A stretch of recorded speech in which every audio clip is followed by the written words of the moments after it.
আমাদের আজকের গল্প উইলো বনের ছায়া।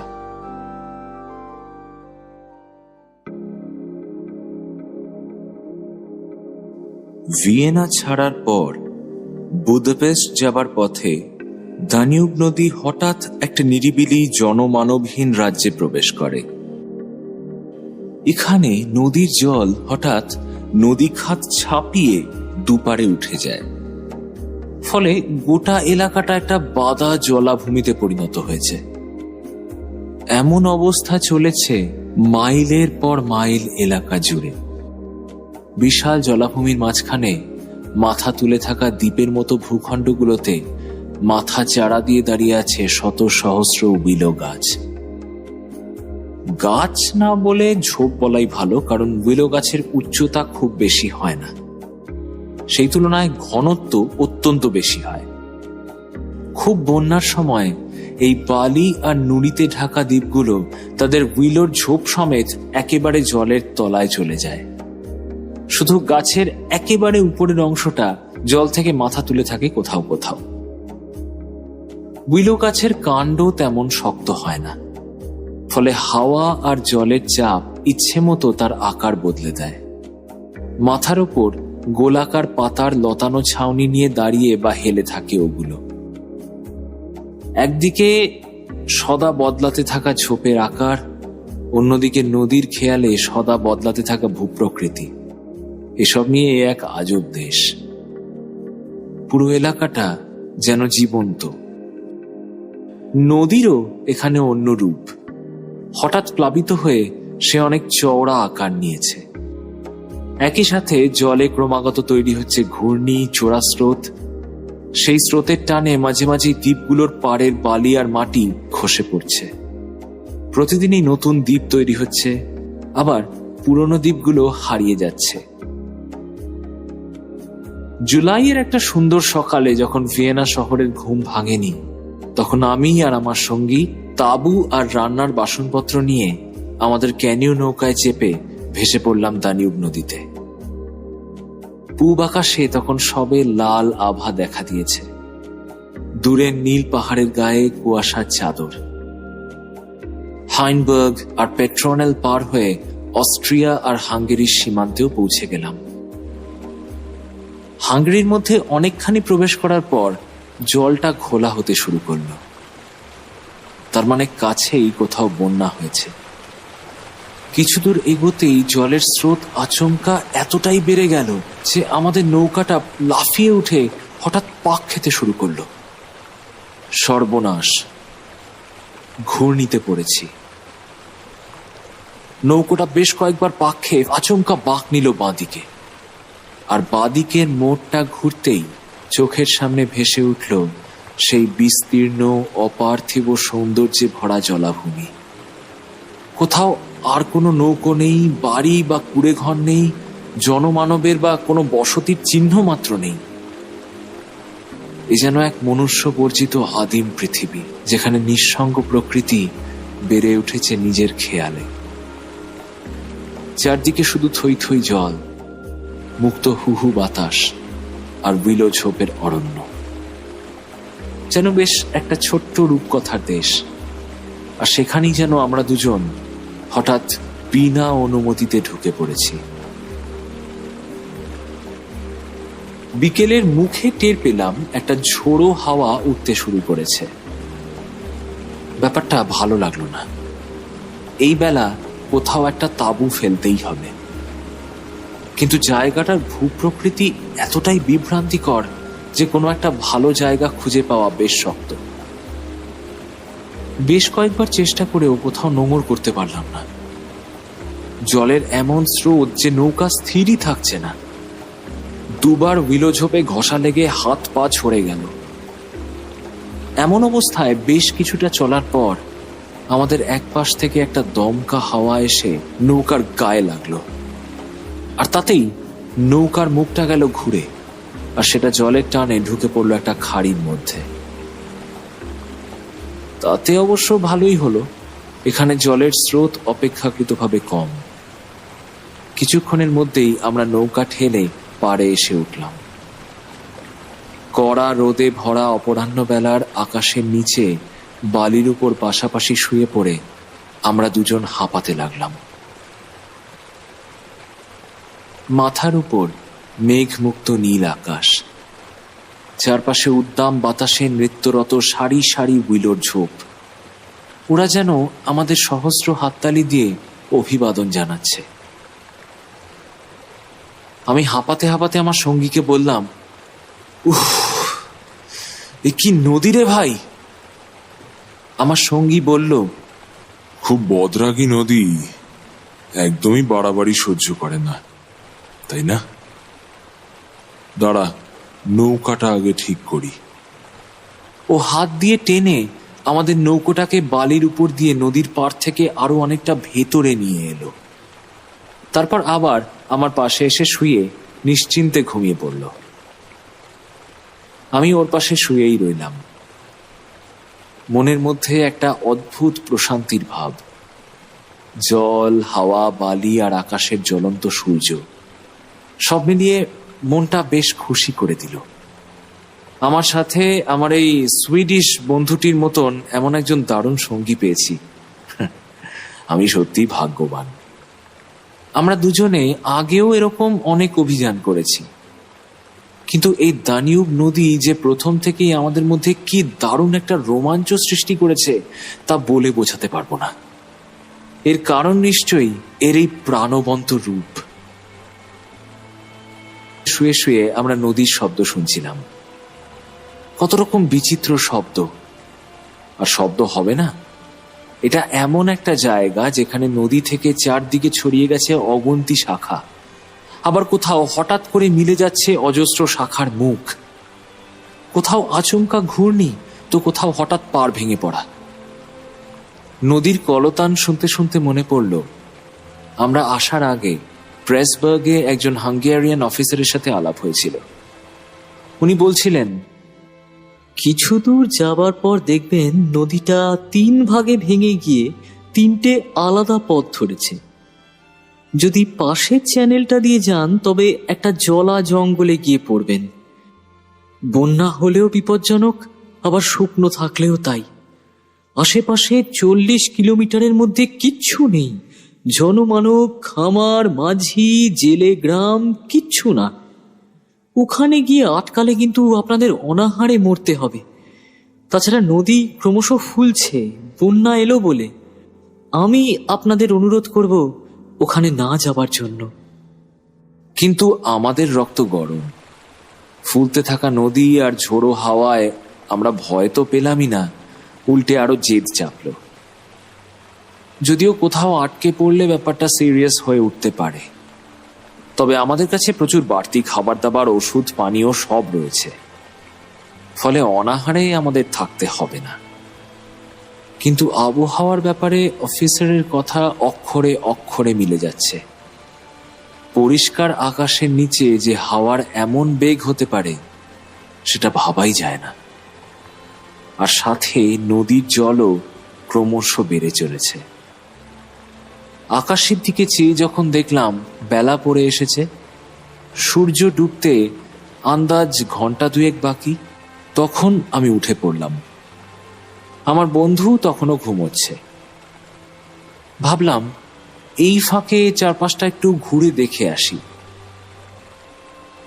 একটা চক্কর মেরেই বুঝলাম দ্বীপটা 1 একরের থেকেও ছোট। চারধারে নদীর বুক থেকে 2-3 ফুট উঁচু বালির পাড়। দ্বীপটা ত্রিভুজাকার, সুচালো মুখটা স্রোতের মুখে।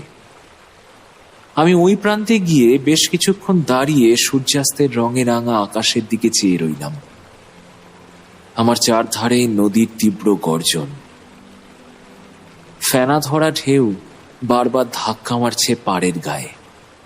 চারদিকে রাশি রাশি উইলো ঝোপ বাতাসের ধাক্কায় মাথা নুইয়ে ফেলছে, আবার সোজা হয়ে দাঁড়াচ্ছে। ওদের ক্রমাগত আন্দোলনেই যেন আরো বেশি করে ভ্রম হয় যে পুরো দ্বীপটা যেন ঠিক স্থির নয়, যেন সেটা সরে সরে যাচ্ছে। বাকি দ্বীপটায় উইলো ঝোপের এত বারবারন্ত যে শান্তিতে হাঁটার জো নেই। তাও আমি যতটা পারা যায় ঘুরে দেখলাম, কিছু দূর পর্যন্ত দেখতে পেলাম ঢেউগুলো আছড়ে পড়ছে একে অন্যের গায়ে। তারপর সেই দৃশ্যপট ঢেকে গেল উইলোর অরণ্যে। যেন একরাশ প্রাগৈতিহাসিক প্রাণী একজোটে দাঁড়িয়ে নদীর জল পান করছে। এক অপরূপ দৃশ্য নিঃসন্দেহে, কিন্তু জানি না কেন অনেকক্ষণ একটানা সেদিকে চেয়ে থাকতে থাকতে আমার কেমন যেন একটা অদ্ভুত অনুভূতি হতে শুরু করলো। ব্যাপারটা ঠিক বুঝিয়ে বলতে পারবো না। জায়গাটা এরকম নির্জন বলেই হয়তো এমন হলো, ঠিক জানি না। জোয়ার আসা বাড়তে থাকা নদী সবসময়ই কেমন যেন একটা অমিনাস মানে ইঙ্গিতপূর্ণ পূর্বাভাস বহন করে। কে জানে, হয়তো এখন চোখের সামনে যে সমস্ত দ্বীপগুলো দেখতে পাচ্ছি তার অনেকগুলোই আর আগামীকাল সকালে থাকবে না, হারিয়ে যাবে জলের তলায়। কিন্তু না, মানে শুধু সেই ভাবনাই কিন্তু আমার অস্বস্তির কারণ নয়, সেটা যেন মনের আরো অনেক বেশি গভীর থেকে উঠে আসছে। একদিকে এই অদ্ভুত অস্বস্তি, আর অন্যদিকে উদ্দাম প্রকৃতির মাঝখানে নিজেকে হারিয়ে ফেলার আনন্দ, দুটো মিলে মনের মধ্যে কেমন যেন একটা তীব্র উত্তেজনা তৈরি করছে। শুধু একটা ব্যাপার আমি স্পষ্ট বুঝতে পারছি, যে ওই উইলোর বনের দিকে তাকালেই আমার মনের অস্বস্তিটা বাড়ছে। ওই মাইলের পর মাইল ছড়িয়ে থাকা ঝোপগুলো যেন মুহূর্তে মনটাকে আচ্ছন্ন করে ফেলছে। আর এটা ঠিক যে এই অনুভূতিটা কোনো সুখকর অনুভূতি কিন্তু নয়, একটা অমঙ্গলজনক আশঙ্কা, একটা একটা একটা মুহ্যমান অবস্থা, একটা ভয়। যেন এই ভূখণ্ডে আমরা অনুপ্রবেশকারী, অবাঞ্ছিত। এরপর বেশ অনেকক্ষণ ধরেই অনুভূতিটা মনের মধ্যে রয়ে গেল আমার। অনেকক্ষণ পরে যখন তাঁবু খাটাচ্ছি, আগুন জ্বালিয়ে তাতে রান্না চাপাচ্ছি, তখনও মনটা সমানে খচখচ করতে লাগলো। অ্যাডভেঞ্চারের আনন্দটা যেন ম্লান করে দিচ্ছে ওই অস্বস্তিটা। অথচ তার কোনো কারণ অনেক চেষ্টা করেও কিন্তু আমি বার করতে পারলাম না। আমার বন্ধুকে এসব ব্যাপারে কিছু বললাম না, কারণ আমি জানি ও একজন ঘোর বাস্তববাদী মানুষ। ওর মধ্যে কল্পনা প্রবণতার ছিটে ফোটাও নেই। আর যদি বলতে যাইও, প্রথম কথা কিছুতেই বুঝিয়ে বলতে পারবো না যে আমার মধ্যে ঠিক কি হচ্ছে। আর তাছাড়াও ও হয়তো আমায় নিয়ে হাসাহাসি করবে। দ্বীপটার ঠিক মাঝখানে জমিটা অনেকটা ঢালু, চারদিক থেকে বাটির মতো নেমে গেছে। এখানেই আমরা তাঁবুটা খাটালাম। ঢালু হবার জন্য আর চারপাশ ঘিরে ঘন উইলো ঝোপ থাকার জন্য এখানে হাওয়ার দাপট অনেকটা কম। আমার বন্ধু বলল, ক্যাম্পটা ঠিক ভালো হলো না রে। কোথাও পাথর নেই, আগুন জ্বালাবার মতো ভালো কাঠকুটো নেই। আমার মতে কাল সকালে এখান থেকে বেরিয়ে পড়া ভালো, তাই না? এই বালিতে কোনো কিছুই স্থায়ী হবে না। মাঝরাতে তাঁবু ভেঙে পড়লে কিরকম ভোগান্তি হতে পারে তা আমাদের দুজনেরই জানা।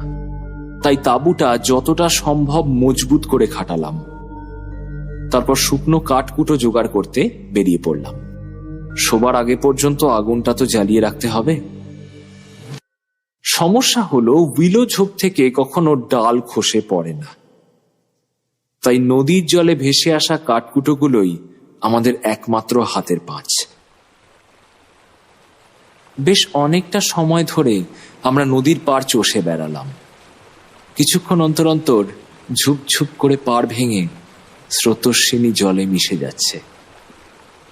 আমার সুইডিশ বন্ধুটি বলল, যখন পাড়ে নেমেছিলাম তখন থেকে দ্বীপটা কিন্তু অনেক ছোট হয়ে গেছে, সেটা খেয়াল করেছিস? এভাবে চললে দ্বীপটা খুব বেশি দিন টিকবে না। আমাদের নৌকাটা বরং চল তাঁবুর একটু কাছে টেনে আনি, তাহলে যে কোনো মুহূর্তে বেগতিক দেখলেই আমরা ভেসে পড়তে পারবো। এই পোশাকেই চল শুয়ে পড়ি। ও আমার কিছুটা সামনে ছিল, পাড়ের কাছাকাছি। বেটা হাসছিল বেশ। হঠাৎ ওর গলা শুনে আমি থমকে গেলাম। ওর হাসি বন্ধ হয়ে গেছে, বরং কিছু একটা দেখে যেন ও ভীষণ অবাক হয়েছে। ও চিৎকার করে উঠল, বাই জোভ, কি এটা? এটা কি? আমি ওকে দেখতে পাচ্ছিলাম না। উইলোর ঝোপের ওপাশে হারিয়ে গেছে ও। আমি কোনো মতে দৌড়ে গিয়ে দেখি ও নদীর পাড়ে ঝুঁকে দাঁড়িয়ে জলের দিকে চেয়ে আছে। জলের একটা বিশেষ জায়গায় আঙুল দিয়ে দেখিয়ে ও বলল, গুড হেভেন্স, দেখ দেখ, একটা মানুষের মৃতদেহ। একটা কালো রঙের লম্বাটে জিনিস ফেনা ধরা জলের ঢেউয়ে ক্রমাগত পাক খাচ্ছে। জিনিসটা চোখের নিমেষে আমাদের সামনে দিয়ে ভেসে গেল। একবার সেটা দেখা যাচ্ছে, পর মুহূর্তেই সেটা আবার জলের নিচে হারিয়ে যাচ্ছে। আমাদের থেকে সামনে প্রায় 20 ফুট মতো দূরত্বে গিয়ে জিনিসটা হঠাৎ থমকে গেল। তারপর মাথাটা তুলে সোজা তাকালো আমাদের দিকে। তারপর হঠাৎ চুপ করে ডুব দিয়ে অদৃশ্য হয়ে গেল। ওই এক মুহূর্তেই দেখলাম জিনিসটার চোখ দুটো গাঢ় হলুদ রঙের। আমি হাঁফ ছেড়ে বললাম, উফ, এই, ওটা মানুষের লাশ। মানুষের লাশ ওটা ওটা তো একটা ভোঁদড়। আমার বন্ধুও ততক্ষণে ওর ভুলটা বুঝতে পেরেছে। ও বলল, আরে হ্যাঁ, তাই তো, ভোঁদড়ি তো। ভোঁদড়ি তো রে।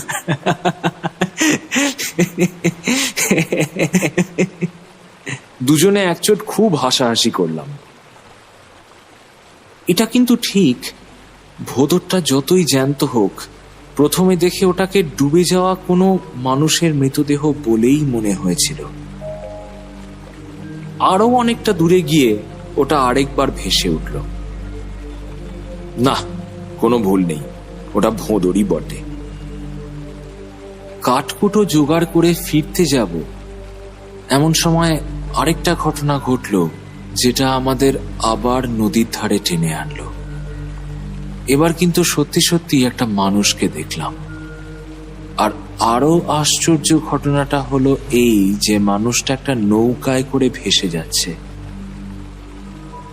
দানিউবে এত ছোট ডিঙি নৌকো এমনিতেই দেখা যায় না, তার উপর এই জনশূন্য জলার উপরে, এরকম বন্যার সময়। কে লোকটা? জানি না কেন ব্যাপারটা আমাদের কিরকম একটা হকচকিয়ে দিল। আমরা এক দৃষ্টে চেয়ে রইলাম সেদিকে। শেষ বেলার কমে আসা আলোর জন্য কিনা জানি না, আমি কিছুতেই নৌকার লোকটাকে স্পষ্ট দেখতে পাচ্ছি না। দৃষ্টি ঝাপসা হয়ে আসছে। লোকটা যেন আসলে নেই, সবটাই যেন আমার দৃষ্টি বিভ্রম। যতটা বুঝলাম, লোকটা একটা ছোট তলা চ্যাপ্টা ডিঙির উপর দাঁড়িয়ে আছে, হাতে একটা লম্বা দাঁড়। সেটা দিয়ে ও যত দ্রুত সম্ভব নৌকাটাকে বেয়ে নিয়ে চলে যাচ্ছে আমাদের দ্বীপের উল্টো দিকের দ্বীপের পাড়ে। দূর থেকে ওর মুখের অবয়বটা ঠাহর করতে পারলাম না ঠিকই, কিন্তু তাও বুঝলাম লোকটা স্থির দৃষ্টিতে আমাদের দিকেই চেয়ে আছে। এবার দেখলাম লোকটা যেন কিছু বলছে আর ঘন ঘন হাত নেড়ে আমাদের কিছু বোঝাতে চাইছে। ও চিৎকার করে কিছু একটা বলল, কিন্তু আমরা কিছুই শুনতে পেলাম না, কারণ নদীর হাওয়াটা বইছে উল্টো দিকে। লোকটার চেহারা, নৌকো, হাতের ইশারা, কথা সবটা মিলিয়ে কিছু একটা ছিল যেটা আমার মনের মধ্যে একটা নিদারুণ অস্বস্তি তৈরি করলো। আমি বন্ধুকে বললাম, এই কি ব্যাপার বলতো? লোকটা ওরকম বারবার ইশারা করছে কেন? মনে তো হচ্ছে যেন চোখে মুখে ক্রস আঁকছে। আমার বন্ধু বলল, একদম ঠিক বলেছিস। ও আমাদের বারবার ক্রস এঁকে দেখাচ্ছে।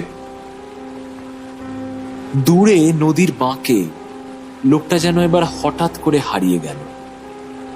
ওই উইলোর ঝোপগুলোর আড়ালে যেন হঠাৎ উবে গেল। এরই মধ্যে সূর্য ডুবে গেছে, চারপাশে কুয়াশার আস্তরণ পড়তে শুরু করেছে।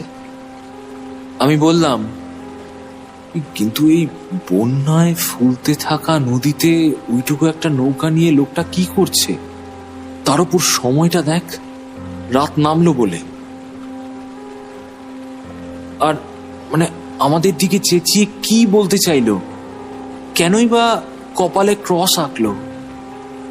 তোর কি মনে হয় যে ও আমাদের কোনো ব্যাপারে সতর্ক করতে চাইছিল? আমার বন্ধু হেসে বলল, আরে ধুর, না না, ও নিশ্চয়ই দূর থেকে আমাদের জ্বালানো আগুনের ধোঁয়া দেখতে পেয়েছে, তারপর আমাদের দেখে ভূত ফুত কিছু ভেবেছে। এখানে কোনো বুনো জন্তু অব্দি নেই, সেখানে হঠাৎ মানুষ দেখতে পেয়েছে। বুঝতেই তো পারছিস, এই হাঙ্গেরিয়ানরা খুব কুসংস্কারাচ্ছন্ন হয়। আরে তোর মনে নেই প্রেসবার্গের ওই দোকানদার মহিলা আমাদের কেমন ভাবে এখানে আসতে বারণ করছিলেন? এখানে নাকি এমন কারা সব থাকে যাদের অস্তিত্ব মনুষ্য লোকের বাইরে। এরা ওরকমই, ঈশ্বর থেকে শয়তান, পরী থেকে ভূত পর্যন্ত কোনো কিছুই বিশ্বাস করতে বাদ দেয় না। ওই লোকটা সম্ভবত কোনো স্থানীয় চাষা বা জেলে, জীবনে প্রথমবার হয়তো এই দ্বীপে মানুষ দেখেছে, তাই অত ভয় পেয়েছে। ওর গলা শুনে আমি কিন্তু খুব একটা ভরসা পেলাম না। ওর গলার স্বরে কিসের যেন একটা অভাব। ব্যাপারটা বুঝতে পারলেও অভাবটা যে ঠিক কিসের সেটা আমি কিছুতেই বুঝে উঠতে পারলাম না। আমি হেসে বললাম, এদের বিশ্বাসের যা বহর দেখছি রে, তাতে যদি আরেকটু বেশি কল্পনা শক্তি এদের থাকতো তাহলে বোধহয় জায়গাটাকে এরা প্রাচীন দেবতাদের একটা থান বানিয়ে ফেলতো। কি বলিস? আলোচনাটা এবার থেমে গেল, কারণ আমরা ইতিমধ্যে তাঁবুর পাশে ফিরে এসেছি। আমরা উনুন জ্বালিয়ে রান্না চাপালাম। আমার এই বন্ধুটি একেবারেই কল্পনাবিলাসী নয়, বরং ঘোরতর বাস্তববাদী। কিন্তু এই পরিস্থিতিতে আমার মনে হলো যেন সেটাই ভালো। যে কোনো রকম প্রতিকূল পরিস্থিতিতে সেটাই সঠিক। ও খরস্রোতা নদীতে পাক্কা রেড ইন্ডিয়ানদের মতো নৌকা বাইতে পারে। বিপজ্জনক ব্রিজ বা ঘূর্ণির সামনে পড়লে কি করে বাঁচতে হয় তা ওর থেকে ভালো কেউ জানে না। যে কোনো অভিযানে যাবার জন্য ওর মতো ভালো সঙ্গী আর কেউ হয় না। আমি ওর শক্ত মুখের দিকে একবার তাকিয়ে দেখলাম। একরাশ কোকড়ানো চুল কপালের উপর ঝুলে পড়েছে। এক গাদা শুকনো কাঠ নিয়ে ও একপাশে জড়ো করছে। সত্যি, ও না থাকলে আমার একদম চলবে না। এক মনে কাজ করতে করতেই ও বলল, নদীটা এখনো বাড়ছে, এরকম চললে আর দুদিনের মধ্যে পুরো দ্বীপটা জলের তলায় চলে যাবে। হাওয়াটাই চাপের। নদীটা নিয়ে তেমন ভাবছি না, হাওয়াটা কমলে বাঁচা যায়। জল বাড়লে সাথে সাথেই ভেসে পড়তে পারবো, কিন্তু হাওয়া থাকলে জলের স্রোত বেড়ে যায়, আর তাতে নুড়ি ছিটকে নৌকোর তলা ফুটো হয়ে যাবার প্রবল সম্ভাবনা থাকে। অন্ধকার নামলেও হাওয়ার বেগ কিন্তু একটুও কমল না, বরং বেড়েই চলল। চারপাশে বাতাসের একটা উন্মত্ত গোঙানি। হাওয়ার দাপটে আশপাশের উইলোর ঝোপ একেবারে খড়ের গাদার মতো দুলছে। এদিকে আকাশে কিন্তু মেঘের লেশ মাত্র নেই। আমরা রাতের খাওয়া শেষ করার একটু পরেই আকাশ জুড়ে চাঁদ উঠল, পূর্ণিমার চাঁদ। পুরো অঞ্চলটা একটা উজ্জ্বল রূপোলি আলোয় ভরে গেল। আমরা আগুনের পাশে বালির ওপর শুয়ে ধূমপান করতে করতে চারপাশের প্রকৃতির বিচিত্র শব্দের খেলা শুনতে লাগলাম। দুজনে বেশ গল্পগুজব করছি। এবারে কোন দিকে যাব সেসব প্ল্যান করছি। তাঁবুর দরজার সামনে ম্যাপটা বিছিয়ে বসেছিলাম, কিন্তু হাওয়ার চোটে সেটা ভালো করে দেখাই দায়। শেষমেশ তাঁবুতে ঢুকে দরজার পর্দাটা নামিয়ে দিলাম। বাইরের আগুনের আলোয় ভেতরটা বেশ ভালোই দেখা যাচ্ছে। দুজনে বসে চুপচাপ ধূমপান করে চলেছি। বাইরে কিছুটা দূরে নদীর গর্জন। একটা ব্যাপার আমি লক্ষ্য করলাম যে এতক্ষণ ধরে আমরা ক্রমাগত যত গল্প করে যাচ্ছি তার সবটাই অনেক দূরের বিষয় নিয়ে। যেমন আমরা কোথায় আগে গেছি, কি অভিজ্ঞতা হয়েছে, অথবা এরপর আমরা কোথায় যাব, কি করব, এই সব। অর্থাৎ অতীত আর ভবিষ্যতের উপর আমাদের মনোযোগ। কিন্তু আমরা কেউ এক মুহূর্তের জন্যেও বর্তমান পরিস্থিতি বা অভিজ্ঞতা নিয়ে একটাও কথা বলছি না। অথচ এই মুহূর্তে সেটাই তো সবচেয়ে বেশি স্বাভাবিক হতো। আমরা দুজনেই যেন কোনো অজানা চুক্তিতে ঠিক করেছি যে এই বর্তমান সময়টাকে আমরা এড়িয়ে চলব। একবারও আমরা কেউ সেই ভোঁদর বা নৌকার ওপর দেখা লোকটার কথা তুললামই না। একে তো কাঠের অভাব, তার উপরে এরকম হাওয়া, আগুন জ্বালিয়ে রাখা মহা সমস্যা। আমরা তাই ঠিক করলাম কিছুক্ষণ অন্তর অন্তর পালা করে গিয়ে কাঠকুটো যা পাই খুঁজে আনব। সেই মতো একবার বন্ধু যায়, একবার আমি। একবার আমার মনে হলো আমার বন্ধুটি যেন কাঠ আনতে গিয়ে একটু বেশি সময় লাগাচ্ছে। একা বসে থাকতে যে খুব খারাপ লাগছিল তা নয়, কিন্তু কেন জানি না আমার মনে হলো ও তাড়াতাড়ি ফিরলেই ভালো হয়। সারাদিন জল আর ঝোড়ো হাওয়ার সাথে জুঝে শরীরটা বেশ ক্লান্তই লাগছিল, তাই ভাবলাম একটু জলদি শুয়ে পড়ব। কিন্তু অবাক কাণ্ড, কাঠ নিয়ে আসার পরে আমরা কিন্তু তাঁবুতে ফিরলাম না। তাঁবুর বাইরে আগুনের পাশেই শুয়ে রইলাম। এলোমেলো সব আলোচনা করতে লাগলাম। জায়গাটার একাকিত্ব, রিক্ততা হঠাৎ যেন আমাদের হাড়ে মজ্জায় ঢুকে গেছে। নিস্তব্ধতাই যেন সবচেয়ে স্বাভাবিক। আমাদের নিজেদের গলার স্বরও যেন নিজেদের কাছে কেমন অচেনা লাগছে। যেন আমরা দুজনেই খুব জোর করে কথা বলতে হবে তাই কথা বলছি।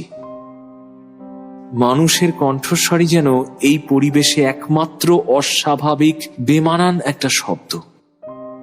চরাচর ভেসে যাওয়া জ্যোৎস্নার তলায় পাণ্ডব বর্জিত এই অঞ্চল, যেখানে কোনোদিন হয়তো মানুষের পা পড়েনি, যেখানে শুধু জল, ঝোড়ো হাওয়া আর ভিড় করে থাকা উইলো অরণ্যের রাজত্ব, সেখানে আমরা দুজন আচমকা যেন দুর্ঘটনাবশত অনুপ্রবেশ করে ফেলেছি। খোলা আকাশের নিচে শুয়ে আমার মধ্যে কেমন যেন একটা ভাবনা জেগে উঠল। অনেক রাতও হয়ে এলো, এবার শুতে হবে। এই রাতের মতো শেষবার কাঠ আনতে উঠে পড়লাম আমি। বন্ধুকে বললাম, এই শোন না, এবার আগুন নিভে গেলে কিন্তু আর জ্বালাবো না, হ্যাঁ, শুয়ে পড়ব। এই বলে আমি নদীর দিকে বড় উইলো ঝোপের দিকে এগিয়ে গেলাম। আমার বন্ধুটি যেরকম কল্পনা শক্তিহীন মানুষ, সেই তুলনায় আজ ও যেন একটু বেশি সেন্সিটিভ হয়ে আছে। এরকম আমি ওকে আগে কিন্তু কখনো দেখিনি। বোধহয় জায়গাটার এরকম অপার্থিব প্রাকৃতিক সৌন্দর্য আর শূন্যতা, এগুলো ওকে খুব অভিভূত করে ফেলেছে। কি মনে হলো, আমি তখনই কাঠ না কুড়িয়ে হেঁটে নদীর একদম ধারটায় চলে এলাম। হঠাৎ যেন আমার খুব একা থাকতে ইচ্ছে করছে। আবার সেই ইচ্ছেটার সাথেই মনের মধ্যে জেগে উঠছে আজ বিকেলের সেই অস্বস্তিটা। কিছু একটা যেন আমি জানি না, কিন্তু জানতে চাই। সে যে কি বিচিত্র একটা অনুভূতি, বলে বোঝাতে পারবো না। এখানে কিছু একটা আছে, কিছু একটা।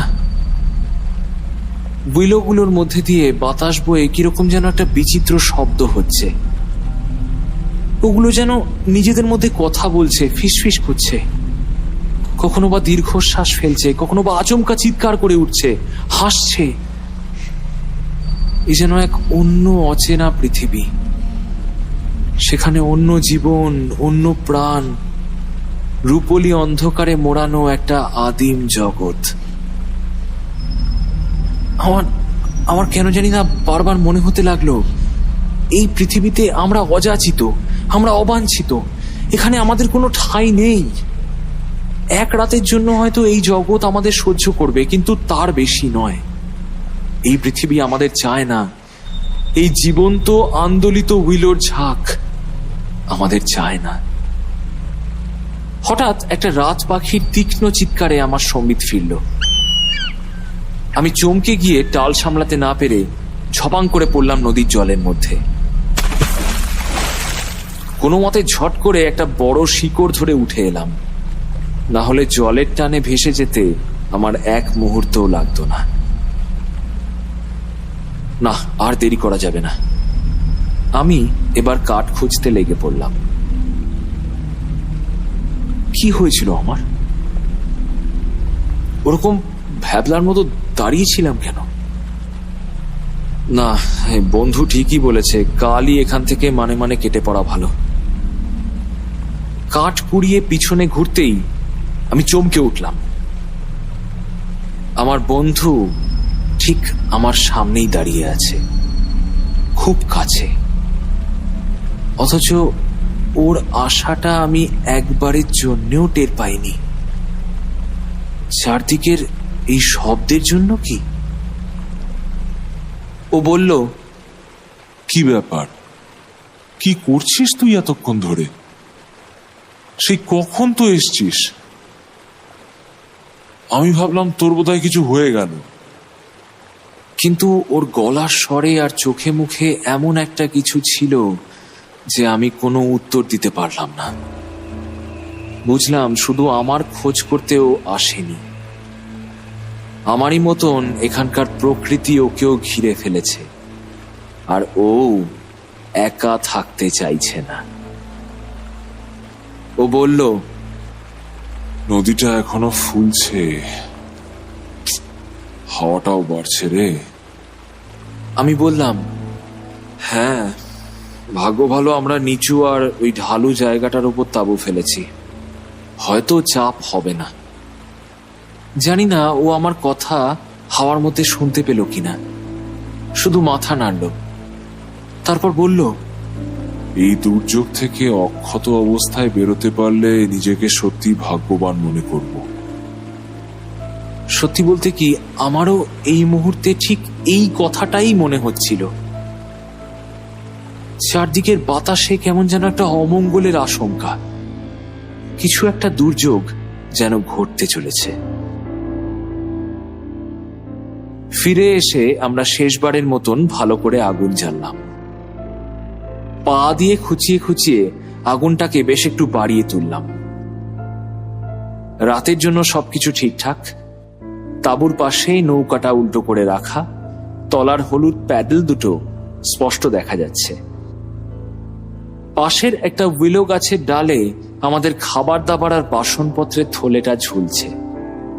ধোয়া থালা বাসনগুলো আগুন থেকে একটু দূরে সাবধানে গুছিয়ে রেখেছি, সকালে আবার ওগুলোতেই খাওয়া দাওয়া করা যাবে। আগুনে বালি ঢেলে নিভিয়ে দিলাম, তারপর দুজনে তাঁবুর ভেতরে গিয়ে ঢুকলাম। দরজার ফ্ল্যাপটা উপরে উঠিয়ে রাখলাম। বাইরে শ্বেত শুভ্র জ্যোৎস্না জড়ানো, নড়তে থাকা সারি সারি উইলো। ঝোড়ো হাওয়া এসে বারবার ধাক্কা মারছে আমাদের ছোট্ট তাঁবুর বাইরে। এসব দেখতে দেখতেই কখন যে ঘুমিয়ে পড়েছি টের পাইনি। হঠাৎ করে কেন জানি না আমার ঘুমটা ভেঙে গেল। আমার ঘড়িটা তাঁবুর কাপড়ের গায়ে পিন দিয়ে আটকানো ছিল। চাঁদের আলোয় ঘড়িটা দেখে বুঝলাম রাত 12টা বেজে পার হয়ে গেছে। তার মানে ঘন্টা দুয়েক মতো আমি ঘুমিয়েছি। পাশে বন্ধু এখনো ঘুমিয়ে আছে। তবু কেন জানি না আমার হঠাৎ খুব ভয় করলো, খুব ভয় করলো। মনে হলো আমাদের তাঁবুর ঠিক আশেপাশেই কিছু একটা যেন ঘটছে। আমি চট করে উঠে বসে বাইরে মুখ বাড়ালাম। ঝড়ের বেগ আগের থেকে অনেক বেড়েছে। আমরা ঢালু জমিতে আছি বলে ততটা টের পাচ্ছি না ঠিকই, কিন্তু চারপাশের গাছ প্রবল বেগে দুলছে। আমার মনের অস্বস্তিটা কিন্তু তখনও যায়নি। আমি ধীরে ধীরে হামাগুড়ি দিয়ে তাঁবুর বাইরে বেরিয়ে এলাম। বাইরে আমাদের জিনিসপত্রগুলো ঠিকঠাক আছে কিনা সেটাও তো দেখার দরকার। বন্ধুকে আর জাগালাম না। তাঁবু থেকে সবে বেরিয়েছি, তখনও উঠে দাঁড়ায়নি। এমন সময় আমার চোখ আটকে গেল ঠিক উল্টো দিকের ঝোপটায়। ঝোপের ঠিক মাথার দিকটায় ওগুলো কি? চাঁদের আলোয় কতগুলো কিম্ভূত আকৃতি উইলো ঝোপের ঠিক মাথার উপর যেন ভেসে বেড়াচ্ছে। আমার থেকে দূরত্ব বেশি নয়, বড়জোর 50 পা হবে। প্রথমে মনে হলো বন্ধুকে ডাকি, ওকেও দেখানো উচিত, কিন্তু কোনো একটা অজানা কারণে আমি ইতস্তত করতে লাগলাম। আমি মাটিতে ঝুঁকে বসেই ঠায় চেয়ে রইলাম সেই দিকে। না, আমি কিন্তু স্বপ্ন দেখছি না, আমি সম্পূর্ণ সজাগ। কিছুক্ষণ পর অন্ধকারে চোখ সয়ে গেলে আমি ওগুলোকে স্পষ্ট দেখতে পেলাম। ঠিক উইলো ঝোপের মাথার উপর বিশাল ব্রোঞ্জের মতো উজ্জ্বল কতগুলো আকৃতি যেন ভেসে বেড়াচ্ছে। গাছ থেকে গাছে নয়, কিন্তু হাওয়ায় ভাসছে। মানুষের থেকে তাদের আকার অনেক বড়। ওরা কিছুতেই মানুষ হতে পারে না, কিছুতেই না। তাহলে কি ওগুলো চাঁদের আলোয় দুলতে থাকা গাছের উপচ্ছায়া? না না না, হতেই পারে না। আকারগুলো ঝোপের মাথার দিক থেকে ভেসে উঠে যাচ্ছে উপরের অন্ধকার আকাশের দিকে। ঝোড়ো হাওয়ায় যেন হালকা দুলছে সেগুলো। প্রতি মুহূর্তেই মনে হচ্ছে ওগুলো বোধহয় মিলিয়ে যাবে। সবটাই আমার চোখের ভুল, কিন্তু যতই তাকিয়ে আছি মনে হচ্ছে ওগুলো সত্যি, আমার দৃষ্টিভ্রম নয়। আমার এখন আর ভয় করছে না, বরং সেই ভয়ের জায়গা এখন নিয়েছে এক অপার বিস্ময় আর মুগ্ধতা। এক আদিম পৃথিবীর বুকের কোনো এক অপার্থিব শক্তির মুখোমুখি দাঁড়িয়ে আমার চেতনা। আমাদের হঠাৎ অনুপ্রবেশ যেন এই প্রকৃতির সুপ্ত রূপকে জাগিয়ে তুলেছে। এই অদ্ভুত দুর্যোগের কারণ আর কেউ নয়, শুধুমাত্র আমরা। আমি সোজা হয়ে উঠে দাঁড়ালাম। আমার মনের মধ্যে কেমন যেন একটা আতঙ্ক ভরা সমীহের ভাব ফুটে উঠছে। মনে হচ্ছে মাটিতে লুটিয়ে প্রণাম করি, পুজো করি ওই অপ্রাকৃত অস্তিত্বকে। আদিম মানুষেরও কি ঠিক এরকমই হতো? হঠাৎ একটা দমকা হাওয়ার ধাক্কায় আমি মাটিতে আছড়ে পড়লাম, আর পড়তেই আমার মনের আবেশটা কেটে গেল। ওই আকারগুলোকে কিন্তু আমি এখনো দেখতে পাচ্ছি, কিন্তু এবার আমার সজাগ মন তার কোনো একটা বাস্তব কারণ খোঁজার চেষ্টা করছে। এরকম জ্যোৎস্না আর ঝড়ে দুলতে থাকা ডালগুলোই নিশ্চয়ই আমার মনের ওপর একটা অদ্ভুত প্রতিক্রিয়া সৃষ্টি করছে। আমি মনে একটু সাহস এনে ঝোপের দিকে পা বাড়ালাম, আর পা বাড়াতেই সবকিছু নিমেষে হাওয়া। এতক্ষণ ধরে আমি যা দেখেছি তার কিচ্ছু নেই। তাহলে সবটাই কি আমার চোখের ভুল? আমার পুরনো ভয়টা হঠাৎ ফিরে এলো। আমি চমকে উঠে চারিদিকে তাকালাম, আর এক মুহূর্ত বাইরে দাঁড়িয়ে না থেকে আমি তাঁবুর ভেতর ফিরে এলাম আর দরজার ঢাকনাটা নামিয়ে দিলাম। ওই বাইরের দৃশ্য আমি আর এখন কিছুতেই দেখব না, কিছুতেই না। মাথার ওপর কম্বল চাপা দিয়ে চুপ করে শুয়ে পড়লাম। ঘুম কিন্তু এলো না, একটা ছাড়া ছাড়া তন্দ্রা শুধু, যেন আমার বাইরের খোলসটুকু শুধু ঘুমোচ্ছে, কিন্তু আমার অন্তরটা জেগে আছে একটা নিদারুণ অস্বস্তি নিয়ে। দ্বিতীয়বার যখন আমি উঠে বসলাম তখন কিন্তু রীতিমতো চমকে উঠে বসেছি আমি। আতঙ্কের স্রোত বইছে সারা শরীর দিয়ে। না, হাওয়ার শব্দে নয়, বরং অন্য একটা আশঙ্কায় জেগে উঠেছি আমি। বাইরে কিছু একটা যেন খুব ধীরে ধীরে আমাদের তাঁবুর দিকেই এগিয়ে আসছে।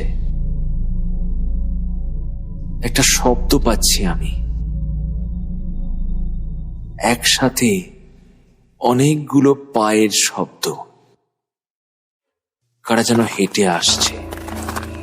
শুধু তাই নয়, কি একটা যেন আমাদের তাঁবুর পাশে বাইরে থেকে চাপ দিচ্ছে। না না, শুধু পাশ থেকে না, উপর দিক থেকেও। কি ওটা? চাপটা ক্রমাগত বাড়ছে। ঝড়ের হাওয়ার চাপ, নাকি জোরে বৃষ্টি পড়ছে, নাকি কোনো বুনো জন্তু? না, তা তো হবে না। এখানে জন্তু কোত্থেকে আসবে? একটা সম্ভাবনা আমার মাথায় এলো। গোটা দ্বীপে মাত্র একটাই বড় গাছ আছে, একটা পপলার গাছ, আর সেটা আমাদের তাঁবুর ঠিক পাশেই। সেখান থেকে ঝড়ে হয়তো কোনো ডাল ভেঙে আমাদের তাঁবুর উপর এসে পড়েছে। হয়তো পুরোটা পড়তে পারেনি, পাশের ডালে আটকে গেছে। তাই হবে। বন্ধুকে একবার আস্তে করে ডাক দিয়ে আমি তাঁবুর বাইরে তড়িঘড়ি বেরিয়ে এলাম। কিন্তু বাইরে এসে আমি অবাক। কই, তাঁবুর উপর কোনো ডাল তো নেই। বাইরে বৃষ্টিও তো হচ্ছে না। চারপাশে কোনো কিছুর চিহ্ন পর্যন্ত নেই। আকাশের দিকে তাকিয়ে দেখলাম পূব দিকের আকাশ লাল হয়ে এসছে, ভোর হলো বলে। হাওয়াটা কি থামবে না? নদীটাও দেখলাম আগের থেকে আরো অনেক বেশি ফুলে উঠেছে। আমি এতক্ষণ কি দেখলাম, কি শুনলাম? আমার হঠাৎ খুব ক্লান্ত লাগলো। একবার চারপাশে চোখ বুলিয়ে দেখে নিলাম। ওই তো আমাদের নৌকাটা, উল্টে রাখা, তার তলায় দুটো হলুদ প্যাডেল, পাশের পপলার গাছের গায়ে খাবারের থলে, আর হ্যাঁ, এই তো লণ্ঠনটাও তো ঠিকই আছে। তাঁবুটাকে একটা চক্কর দিয়ে আমি উইলো ঝোপের দিকে একটু এগোলাম। চারপাশে দুলতে থাকা উইলোর ঝোপ আর নদী। কিন্তু আমার কাছে এটা এখনো পরিষ্কার নয় যে আমি তখন কিসের শব্দ পেলাম। একসাথে অনেকগুলো পায়ের শব্দ। তাঁবুর পাশে কি ঠেলছিল ওটা? নদীর পাড়ে এসে দেখলাম সেখানকার মানচিত্র এক রাতেই আমূল বদলে গেছে। পাড়ের মাটি, বালি সব ভেঙে পড়ে গেছে। জলের মধ্যে হাত দিয়ে জলের স্রোতটা অনুভব করলাম। চোখে মুখে একটু জল তুলে দিলাম। ফেরার সময় ইচ্ছে করেই সেই ঝোপটার তলায় এসে একবার দাঁড়ালাম, যেখানে রাতের দানবীয় আকারগুলোকে দেখেছিলাম। আর এসে দাঁড়াতেই আমার মধ্যে একটা তীব্র আতঙ্ক জেগে উঠল। মনে হলো আমার ঠিক পাশেই ঝোপের মধ্যে দিয়ে একটা বিরাট আকারের ছায়া যেন হঠাৎ সরে গেল। আমি আর দাঁড়ালাম না, কোনো মতে দৌড়ে ঝোপ থেকে বেরিয়ে ছুটে চলে এলাম আমাদের তাঁবুর সামনে। কিন্তু আমি কি ঠিক দেখলাম নাকি? সূর্য সবে আকাশের পূব প্রান্তে উঠেছে। আমাদের তাঁবু থেকে একটু দূরেই দ্বীপের সবচেয়ে উঁচু অংশটা রয়েছে। সেখানে উঠে আমি চারপাশে তাকালাম। চারদিকে আদিগন্ত বিস্তৃত নদী। নদীর জলে গাঢ় লাল রঙের রক্তিম আভা ক্রমশ ছড়িয়ে পড়ছে। সে যে কি নৈসর্গিক এক দৃশ্য তা বলে বোঝাতে পারবো না। আনন্দে আমার গলার কাছে একটা চিৎকার উঠে এলো, কিন্তু চিৎকারটা আর বেরোতে পারল না, কারণ ততক্ষণে আমার চোখ পড়েছে নিচে এক পাশে উইলোর ঝোপের আড়ালে থাকা আমাদের তাঁবুটার ওপর। আর পরক্ষণেই একটা ব্যাপার আমার নজরে এসেছে। আমার শির দ্বারা দিয়ে নেমে এলো একটা চরম আতঙ্কের স্রোত। নিচে উইলো ঝোপের আড়ালে আমাদের তাঁবুটা দেখা যাচ্ছে, কিন্তু তার চারপাশ দিয়ে যেন একটা পরিবর্তন এসছে। চারপাশের উইলো ঝোপগুলো যেন গোল করে আমাদের তাঁবুটার অনেকটা কাছে এগিয়ে এসেছে। একটু আগে যে অনেকগুলো পায়ের শব্দ শুনেছিলাম, হাওয়ার ধাক্কায় গাছগুলো কি এগিয়ে এসছে নাকি নাকি ওগুলো চলতে পারে? বুকের ভিতর ক্রমশ একটা তীব্র ভয় চেপে বসছে। পর মুহূর্তেই মনে হলো, তুস কি সব উল্টো পাল্টা ভাবছি আমি, এরকম আবার কখনো হয় নাকি? কিন্তু এতখানি ভুল দেখব? তাহলে কি এই আদিম পৃথিবী আসলে আসলে আমাদের মনের ওপর আঘাত হানতে চাইছে? পূব আকাশে সকালের আলো ফুটে গেছে। আমি আর ওপরে দাঁড়িয়ে না থেকে নিঃশব্দে নিচে নেমে এলাম। নিচে এসে তাঁবু থেকে ঝোপের দূরত্বটা বারবার হেঁটে মেপে দেখতে লাগলাম। পায়ে মাপা দূরত্বটা লিখে রাখলাম নোটবুকে। তারপর আবার তাঁবুর মধ্যে এসে ঢুকলাম। আমার বন্ধু এখনো ঘুমোচ্ছে। যাক, সেটা একদিক থেকে ভালোই হয়েছে। আমার চোখের দেখা আমার কাছেই থাক, হয়তো সবই হ্যালিউসিনেশন। কিছুক্ষণের মধ্যেই আমি ঘুমিয়ে পড়লাম। বন্ধু যখন আমায় ডেকে তুলল তখন বেশ বেলা হয়েছে। ও বলল, এই আমি পরিচ বানিয়েছি, যা জলদি স্নানটা সেরে আয় তো। কাঠ আছে জ্বালানির? যা আছে কাল অবধি চলে যাবে, তবে কালকের মধ্যে কোনো কিছুরই বোধহয় আর চিহ্ন থাকবে না।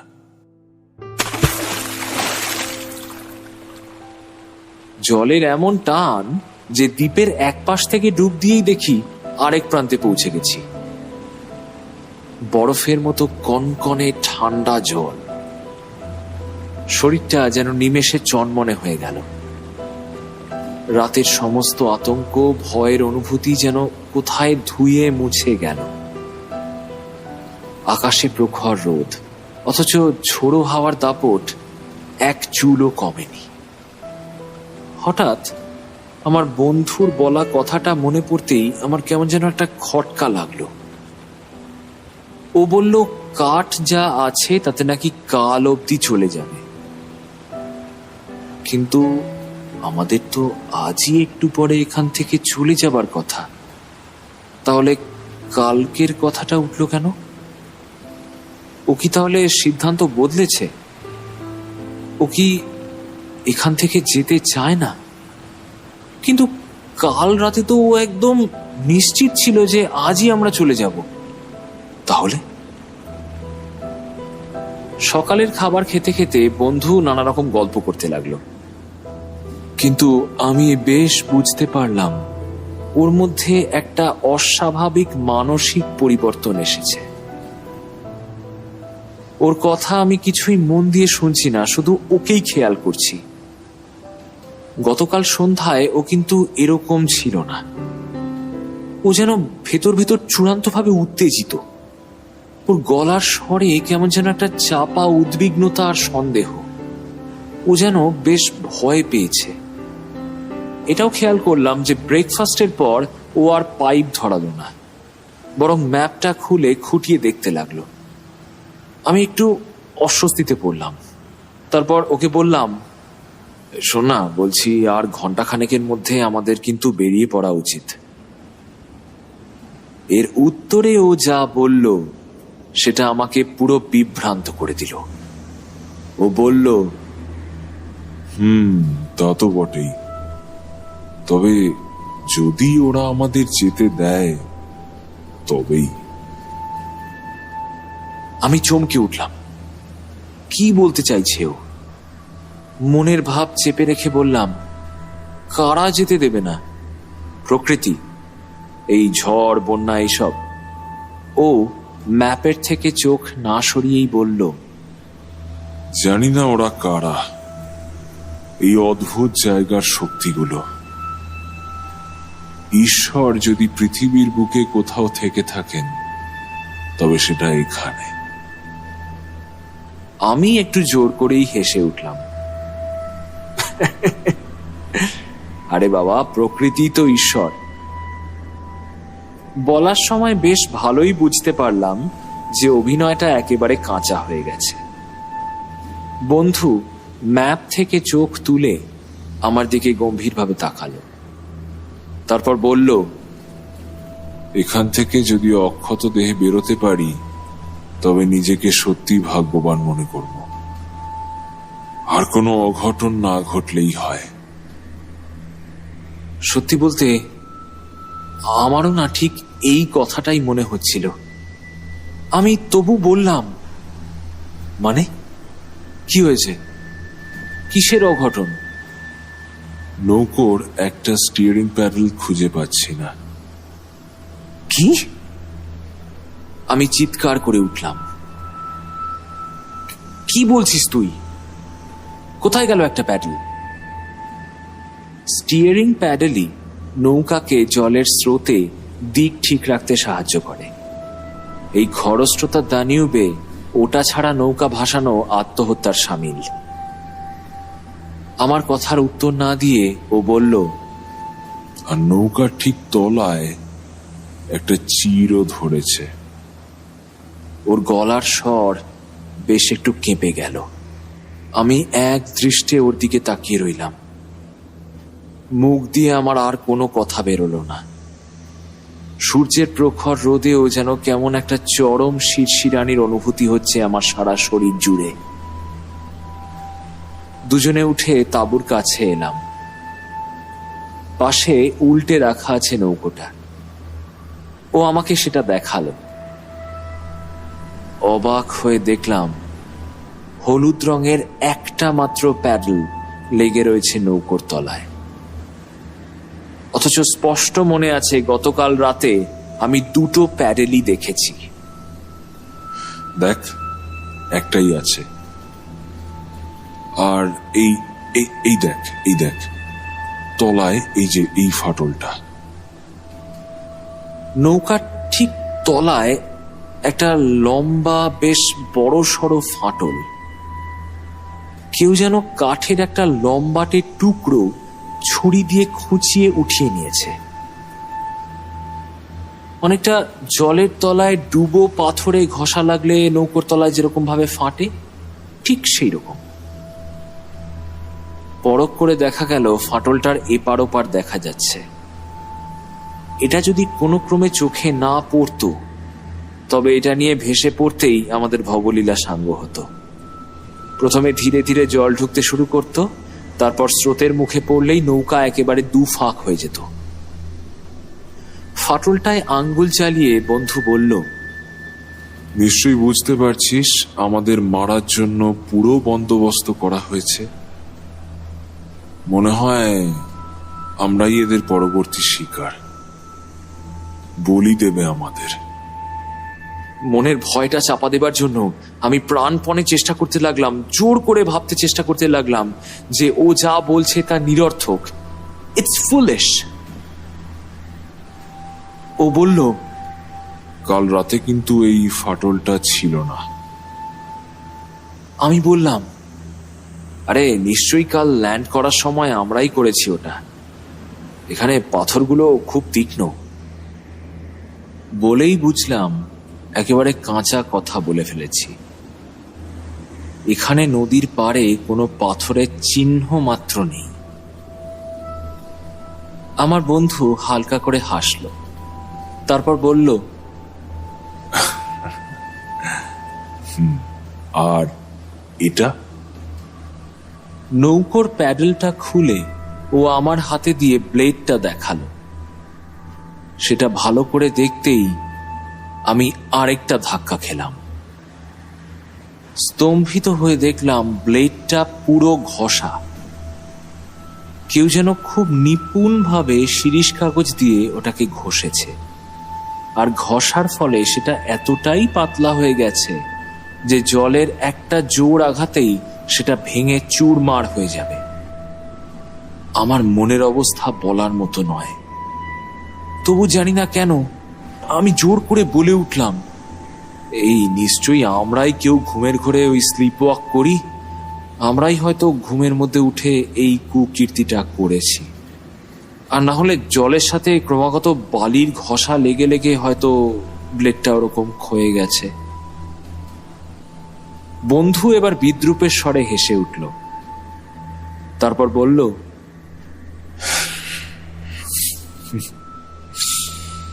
সেই তোর কাছে সবকিছুরই ব্যাখ্যা আছে। আমি তবু বলে চললাম, আর হয়তো ওই ঝোড়ো হাওয়ার ধাক্কায় রাতে একটা প্যাডেল খুলে পাড়ের কাছে ছিটকে পড়েছিল, তারপর পাড় ভাঙার সঙ্গে সঙ্গে ওটাও জলের তলায় ডুবে গেছে। আমি কেমন যেন বেপরোয়া, সবকিছুর একটা ব্যাখ্যা আমাকে বার করতেই হবে। তাই বুঝি? বেশ তো, ভালো তো, তাই হয়েছে হয়তো। এই বলে বন্ধু দূরের উইলো ঝোপের দিকে চলে গেল। আমি ভাবতে বসলাম, কি হচ্ছে এইসব? তাহলে কি আমাদেরই মধ্যে কেউ এই সমস্ত করেছে? আর তাই যদি হয়, আমি জানি আমি কিছু করিনি। তাহলে কি আমার এই বন্ধুটি? না না না না না না, তা কি করে হয়? ও আমার এতদিনের ভ্রমণ সঙ্গী, এরকম কত এক্সপেডিশনে আমরা একসাথে গেছি। এটা কিছুতেই বিশ্বাস করা যায় না যে ওর মতো দৃঢ় চরিত্রের একটা মানুষ হঠাৎ পাগল হয়ে যাচ্ছে। কিন্তু আমার মনের খটকাটা কিছুতেই কাটছে না। ওর মধ্যে কিছু একটা পরিবর্তন তো নিশ্চয়ই এসছে। ও খুব নার্ভাস হয়ে আছে, খুব বেশি মাত্রায় সন্দিগ্ধ আর সতর্ক। নিশ্চয়ই ও কিছু একটা বিপদের আশঙ্কা করছে, আর ও জানে সেটা খুব শিগগিরই ঘটবে। আমি উঠে তাঁবুটা আর তার চারপাশটা একবার পরীক্ষা করলাম। না, তাঁবু থেকে ঝোপের দূরত্ব ভোরবেলায় যা মেপেছিলাম এখনো তাই আছে। কিন্তু আরেকটা জিনিস আমি প্রথম লক্ষ্য করলাম, তাঁবুর চারপাশে বালির উপর অনেকগুলো গোলাকার বেশ গভীর গর্ত, কোনোটা বেশি গভীর, কোনোটা একটু কম। সেগুলোর আয়তনেও বেশ একটু ফারাক আছে। কোনোটা চায়ের কাপের মতন ছোট, কোনোটা আবার হয়তো একটা বাটির মতন বড়। নিশ্চয়ই হাওয়ার জন্যই হয়েছে এগুলো। কিন্তু নৌকার তলার ফাটলটা যে কি করে ধরলো সেটা আমি কিছুতেই বুঝতে পারছি না। নিজেকে নানা রকম বাস্তব কারণ বোঝানোর চেষ্টা করছি, যদিও মনের গভীরে জানি যা ঘটেছে বা ঘটছে তার কোনো রকম বৈজ্ঞানিক ব্যাখ্যা দেওয়া সম্ভব নয়, কিন্তু তাও বারবার মনে হচ্ছে যেন বাঁচতে গেলে একটা জুৎসই কারণ আমাকে খুঁজে পেতেই হবে। আমি আর দেরি না করে পিচ গলাতে দিলাম। ওই দিয়ে এখন নৌকার তলার ফাটলটা সিল করতে হবে। বন্ধুও ফিরে এসে আমার সাথে হাত লাগালো। তবে এখন পিচ লাগালেও কাল দুপুরের আগে নৌকোটাকে জলে নামানো যাবে না। আমি আমার বন্ধুকে ডেকে বালির উপর ওই গর্তগুলো দেখালাম। ও বলল, দেখেছি ওগুলো। পুরো দ্বীপ জুড়ে সর্বত্র ওইরকম গর্ত। তবে তোর কাছে নিশ্চয়ই এরও একটা ব্যাখ্যা আছে। আমি কোন রকম ইতস্তত ভাব না দেখিয়েই বললাম, আরে হাওয়া আবার কি, দেখিসনি কখনো ঝড় উঠলে রাস্তায় কিরকম ঘূর্ণি তৈরি হয়? এখানে ঝুড়ো বালির উপর ওরকম হয়েই গর্তগুলো হয়েছে। ও কিন্তু এবার আর কোনো উত্তর দিল না। কিছুক্ষণ আমরা চুপচাপ কাজ করতে লাগলাম। আর চোখে ওর দিকে খেয়াল করতে লাগলাম আমি। মনে হলো একইভাবে ও আমাকে দেখছে। আরো যেটা মনে হলো, ও যেন মাঝে মাঝেই মন দিয়ে কিছু একটা শোনার চেষ্টা করছে। বারবার মুখ ফিরিয়ে উইলোর ঝোপের দিকে তাকাচ্ছে। কখনো হঠাৎ চমকে চাইছে আকাশের দিকে, কখনো কানের পাশে হাত রেখে কিছু শোনার চেষ্টা করছে। আমায় কিন্তু ও কিচ্ছু বলল না, আর আমিও নিজে থেকে কিচ্ছু জিজ্ঞেস করলাম না। দেখলাম ও খুব মনোযোগ দিয়ে নৌকোটা মেরামত করছে। যাক, এটাই ভালো। আমার খালি মনে হতে লাগলো ওই উইলো ঝোপগুলোর এগিয়ে আসার ব্যাপারটা ও লক্ষ্য করেছে, আর ওটা নিয়ে যদিও কথা তোলে তাহলে সত্যি আমার কাছে দেবার মতন কোনো ব্যাখ্যা থাকবে না। তার থেকে ও চুপচাপ কাজ করুক, এই ভালো। বেশ অনেকক্ষণ পর ও আস্তে আস্তে কথা বলতে শুরু করলো। বলল, অদ্ভুত ব্যাপার, খুব অদ্ভুত ব্যাপার। কাল সন্ধ্যায় ওই যে ভোঁদরের ব্যাপারটা হলো, আমি অন্য কিছু শুনবো বলে আশা করেছিলাম, তাই বেশ একটু অবাক হলাম। বললাম, বোঝাই যাচ্ছে কিরকম জনশূন্য জায়গা, আর ভোঁদররা এমনি খুব একা থাকতে ভালোবাসে। আমি সে কথা বলিনি। আমি বলছিলাম, মানে তোর কি সত্যি মনে হয় যে ওটা একটা ভোঁদরই ছিল? হ্যাঁ, তো আবার কি হবে? তুই দেখার আগেই কাল আমি ওটা দেখেছিলাম। শুরুতে দেখে ওটাকে ভোঁদরের চেয়ে অনেক বড় কিছু বলে মনে হয়েছিল। আরে ধুর, ওই পড়ন্ত রোদে দেখেছিস তাই ওরকম মনে হয়েছে। ওটার চোখগুলো ভীষণ রকম হলুদ ছিল। ভোঁদরের চোখ কিন্তু অত হলুদ হয় না। আমি এবার হেসে উঠলাম। বললাম, আরে বাবা, ওটাও তো রোদের জন্যই হয়েছে রে। এবার তো তুই বলবি যে ওই ডিঙি নিয়ে লোকটাও। আমি হঠাৎ চুপ করে গেলাম। ও আবার মন দিয়ে কিছু একটা শোনার চেষ্টা করছে। ওর চোখ মুখের অভিব্যক্তিতে এমন একটা কিছু ছিল যে আমি থেমে যেতে বাধ্য হলাম। কিছুক্ষণ আমরা আবার চুপচাপ। তারপর ও হঠাৎ আমার দিকে তাকিয়ে বলল, তুই জানতে চাস ওই ডিঙি নৌকোয় লোকটা কে বা কি ছিল? ওই সময় আমার এক মুহূর্তের জন্য মনে হয়েছিল যে ওটা কোনো মানুষ নয়। পুরো ছবিটাই যেন হঠাৎ জল ফুঁড়ে বেরিয়ে এসছিল। আমি এবার খানিক বিরক্ত হয়ে বললাম, এই শোন, একই জায়গাটা এরকম অদ্ভুত, তার উপর তুই আর আজে বাজে কল্পনা করে মাথা খারাপ করিস না তো। একটা সাধারণ ডিঙি নৌকোতে একটা সাধারণ লোক আমি নিজের চোখে দেখেছি, আর ওটাও একটা ভোঁদরই ছিল, আর কিচ্ছু না। আমার বন্ধু কিন্তু একটুও রাগ করল না, চুপচাপ আমার দিকে তাকিয়ে রইল। আমি আবার বললাম, আর শোন, দয়া করে প্লিজ এরকম ভান করা বন্ধ কর যে তুই সবসময় কিছু শুনতে পাচ্ছিস। আমার অস্বস্তি হচ্ছে ভীষণ। চারপাশে এই ঝোড়ো হাওয়ার শব্দ ছাড়া আর কোনো শব্দ নেই। বন্ধু চাপা গলায় বলল, তুই একটা নির্বোধ, একটা আস্ত নির্বোধ। যারা শিকার হতে চলেছে তারাই এরকম কথাবার্তা বলে। সবকিছু বুঝেও তারা বুঝতে চায় না। তুইও কিচ্ছু বুঝতে চাইছিস না। যাকে তুই করার মধ্যে যেটা করতে পারিস সেটা হলো শান্ত থাকা, মনটাকে শক্ত করে রাখ, আর নিজেকে ভুল বোঝানো বন্ধ কর। তাতে ভালোর চেয়ে খারাপ হয় আরো বেশি। আমার মনের সমস্ত প্রতিরোধ ভেঙে পড়ল। আমি আর কিছুই বলতে পারলাম না। আমি জানি ও সত্যি কথাই বলছে। ও প্রথম থেকেই সবটা বুঝতে পেরেছে, আমি বুঝিনি কিছু। কিন্তু ও কি একটা বলছিল, শিকার, বলি, এসব কি বলছিল ও? সেটা আমার কাছে এখনো পরিষ্কার নয়। আমি আর কোনো রকম ভনিতা করার চেষ্টা করলাম না। ও বলল, কিন্তু তুই একটা কথা ঠিকই বলেছিস। এসব নিয়ে আমরা এই মুহূর্তে যত কম আলোচনা করব ততই ভালো। এসব নিয়ে আমরা আর ভাববই না। কথায় বলে, যা বেশি ভাবা হয় বা বলা হয় সেটাই ঘটে। সেদিন সারা বিকেলটায় আমরা মাছ ধরে, কাঠকুটো কুড়িয়ে আর নদীর বন্যার ঢেউ দেখে কাটিয়ে দিলাম। নৌকার নিচে পিচের তাপটিটা এর মধ্যেই বেশ শক্ত হয়ে এসছে।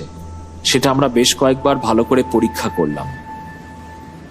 পাড় ভেঙে ভেঙে দ্বীপটা ক্রমশ আরো আরো ছোট হয়ে আসছে। বিকেল প্রায় 4টে পর্যন্ত এক নাগাড়ে চলার পর এই প্রথম হাওয়ার বেগটা কমতে আরম্ভ করল। আকাশের দক্ষিণ পশ্চিম কোণে দেখি মেঘ জমতে আরম্ভ করেছে। ঝড়টা কমায় আমরা একটু নিশ্চিন্ত হলাম ঠিকই, কিন্তু তারপর হঠাৎ করে যে নিস্তব্ধতা আমাদের চারপাশে নেমে এলো, সেটা যেন মনের উপর আরো চেপে বসতে লাগলো। তার উপর সূর্যের আলো নিভে যাবার সাথে সাথেই সবকিছুই যেন কেমন গা ছমছমে অমঙ্গলজনক লাগতে শুরু করলো। নদীর জলটা যেন এখন একটু বেশি কালচে লাগছে, আর উইলোর ঝোপগুলো যেন হঠাৎ আরো বেশি ঘন হয়ে গেছে। কোনো হাওয়া নেই, তবু ওগুলো দুলছে। একটা হালকা ফিসফাস শব্দ ভেসে আসছে ওই ঝোপগুলো থেকে। বিকেলের আগে বেশ একটু ঘুমিয়ে নিয়েছি আমি, ফলে গতকাল রাতের ক্লান্তিটা পুরো কেটে গেছে। কিন্তু তাতে উল্টে আরেকটা সমস্যা হয়েছে। এখন আমি এতটাই সজাগ যে চারপাশের এই অপ্রাকৃত জিনিসগুলো আরো বেশি বেশি করে অনুভব করছি। অন্ধকার বাড়ছে, আর সাথে পাল্লা দিয়ে বাড়ছে আমার মনের অস্বস্তি আর আতঙ্ক। নৌকোটাকে আমরা ওয়াটারপ্রুফ কাপড় দিয়ে ঢেকে দিলাম। যে প্যাডেলটা ছিল সেটাকে খুলে বন্ধু পপলার গাছটার গোড়ায় বেশ শক্ত করে বেঁধে রাখলো। বিকেল 5টা থেকেই আমি বাসন কোসন নিয়ে রান্না করতে বসে গেলাম। রাতের খাবার বানানোর দায়িত্ব আজকে আমার। আমাদের স্টকে আলু, পেঁয়াজ, বেকন, ফ্যাট সবই ছিল। সব মিলিয়ে একটা বেশ ভালো স্টু বানানো যাবে। সাথে একটু পাউরুটি ভেঙে মিশিয়ে দিলেই আরো জবরদস্ত হবে। তারপর সব শেষে কড়া দুধ চা। ব্যাস। পাশে বেশ কিছু কাঠ এনে জড়ো করে রেখেছি, আর হাওয়া না থাকায় রান্না করতেও খুব সুবিধা হচ্ছে। আমার বন্ধু পাশে বসে চুপচাপ ধূমপান করছে আর আমার কাজ দেখছে। বিকেলটায় ও অনেক কাজ করেছে। যতক্ষণ আমি ঘুমোচ্ছিলাম ও কাঠ কুড়িয়েছে, তাঁবুর দড়ি শক্ত করে বেঁধেছে, জলে ভেসে আসা কাঠের টুকরো কুড়িয়েছে, মাছ ধরেছে। তাই এখন ওর বিশ্রাম। একটু পরে ও উঠে ঝোপের দিকে গেল, বোধহয় ছোট কাজ ছাড়তে। স্টিউটা সবে ফুটতে আরম্ভ করেছে এমন সময় নদীর পাড়ের দিক থেকে ওর ডাক শুনতে পেলাম। আমি উঠে দৌড়ে গেলাম। দেখি ও কানের পাশে হাত রেখে দাঁড়িয়ে আছে। আমায় দেখেই বলল, এই শব্দটা শোন, কিছু শুনতে পাচ্ছিস? আমি মন দিয়ে শোনার চেষ্টা করলাম। প্রথমে জলের শব্দ ছাড়া কিছুই কানে এলো না। উইলোগুলো এখন নিস্তব্ধ হয়ে দাঁড়িয়ে আছে। তারপরই খুব ক্ষীণভাবে আমার কানে এলো আরেকটা শব্দ, একটা অদ্ভুত শব্দ, যেন অনেক দূর থেকে একটা ঘন্টার ঢং ঢং শব্দ ভেসে আসছে। একবার মনে হলো উল্টো দিকের উইলো ঝোপের থেকেই শব্দটা আসছে। শব্দটার মধ্যে কেমন যেন একটা ছন্দ আছে, ঠিক নির্দিষ্ট একটা তালে তালে বাজছে সেটা। কিন্তু ওটা কোনো সত্যিকারের ঘন্টার শব্দ বা স্টিমারের ভো হতে পারে না। অথচ শব্দটা ঠিক যেন কোনো বড় ঘন্টার প্রতিধ্বনির মতোই। এবার মনে হচ্ছে শব্দটা যেন মাথার ওপর খোলা আকাশের দিক থেকে আসছে, খুব মৃদু, মন্দ্র, অথচ অচেনা একটা শব্দ। আমার বন্ধু বলল, আমি আজ সারাদিনই ওটা শুনতে পেয়েছি। বিকেলে যখন তুই ঘুমিয়েছিলি তখন শব্দটা যেন দ্বীপের চারদিক থেকে একসাথে ভেসে আসছিল। আমি শব্দের উৎসটা খোঁজার অনেক চেষ্টা করেছি, কিন্তু পারিনি। শব্দটা যেন কোনো একটা নির্দিষ্ট জায়গা থেকে আসছিল না। এমনকি একটা মুহূর্তে এটাও আমার মনে হয়েছে যে শব্দটা বাইরে থেকে আসছে না, আসছে আমার মাথার ভিতর থেকে, ঠিক যেইভাবে ফোর্থ ডাইমেনশনের শব্দ আসে বলে বিজ্ঞানীরা বলেন। আমি এতটাই বিভ্রান্ত হয়ে পড়েছি যে ওর কথাগুলো আমার মাথায় ঢুকছে না। আমি এক মনে শব্দটা শুনতে লাগলাম। শব্দটাকে চেনা কোনো কিছুর সাথে মেলাতে চেষ্টা করলাম, কিন্তু পারলাম না। শব্দটা যেন ক্ষণে ক্ষণে দিক বদলাচ্ছে, কখনো কাছে আসছে, কখনো দূরে যাচ্ছে। শব্দটার মধ্যে কেমন যেন একটা আতঙ্ক আর হতাশা উদ্রেক করার ক্ষমতা আছে। আমার মনে হচ্ছিল শব্দটা যেন না শুনতে পেলেই ভালো হতো। আমি আবার কিছু একটা ব্যাখ্যা খোঁজার চেষ্টা করতে লাগলাম। বললাম, মনে হয় বালির উপর ওই যে গর্তগুলো দেখলাম না, সেগুলোর মধ্যে দিয়ে হাওয়া গিয়ে ওরকম শব্দ হচ্ছে, অথবা এই উইলো ঝোপের মধ্যে পাতায় পাতায় ঘষা লেগে বোধহয় শব্দটা হচ্ছে। শব্দটা গোটা জলা অঞ্চলটা জুড়ে হচ্ছে, চারদিক থেকে একসাথে আসছে শব্দটা, আর সবচেয়ে বেশি আসছে এই উইলো ঝোপের মধ্যে থেকে। কিন্তু এখন তো হাওয়া থেমে গেছে, আর উইলো ঝোপ তো আর নিজে থেকে শব্দ করতে পারে না। এই এতক্ষণে একটা কাজের কথা বললি। হাওয়াটা থেমে গেছে বলেই তুই এখন শব্দটা শুনতে পাচ্ছিস। গত দুদিন ধরে হাওয়ার শব্দে ওটা ঢাকা পড়েছিল।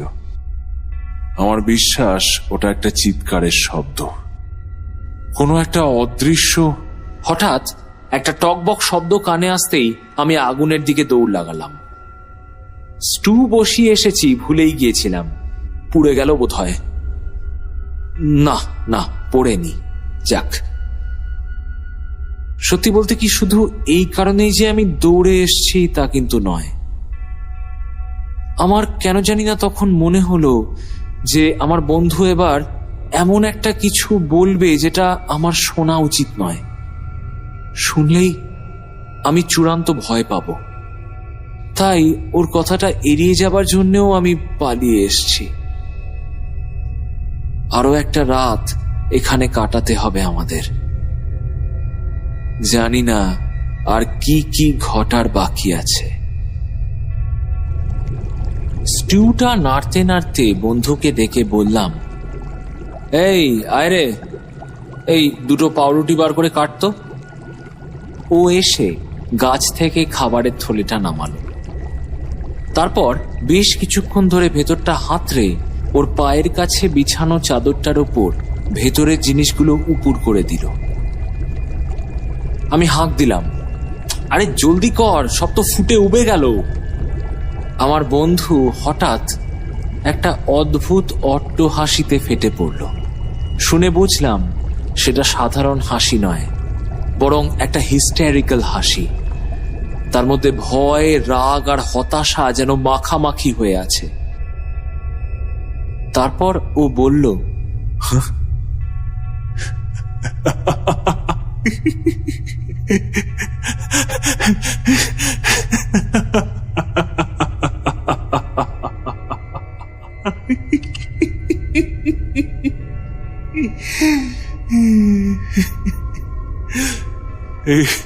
এখানে কিছু নেই, এখানে কিচ্ছু নেই। মানে একটাও পাউরুটি নেই? না, ওরা সব নিয়ে গেছে, ওরা সব নিয়ে গেছে। আমি হাতের চামচ ফেলে দৌড়ে এলাম। না, একটাও লোফ নেই থলের মধ্যে। আমারও হঠাৎ কি হলো জানি না, আমিও আমার বন্ধুর মতোই একটা চরম অট্টহাসিতে ফেটে পড়লাম।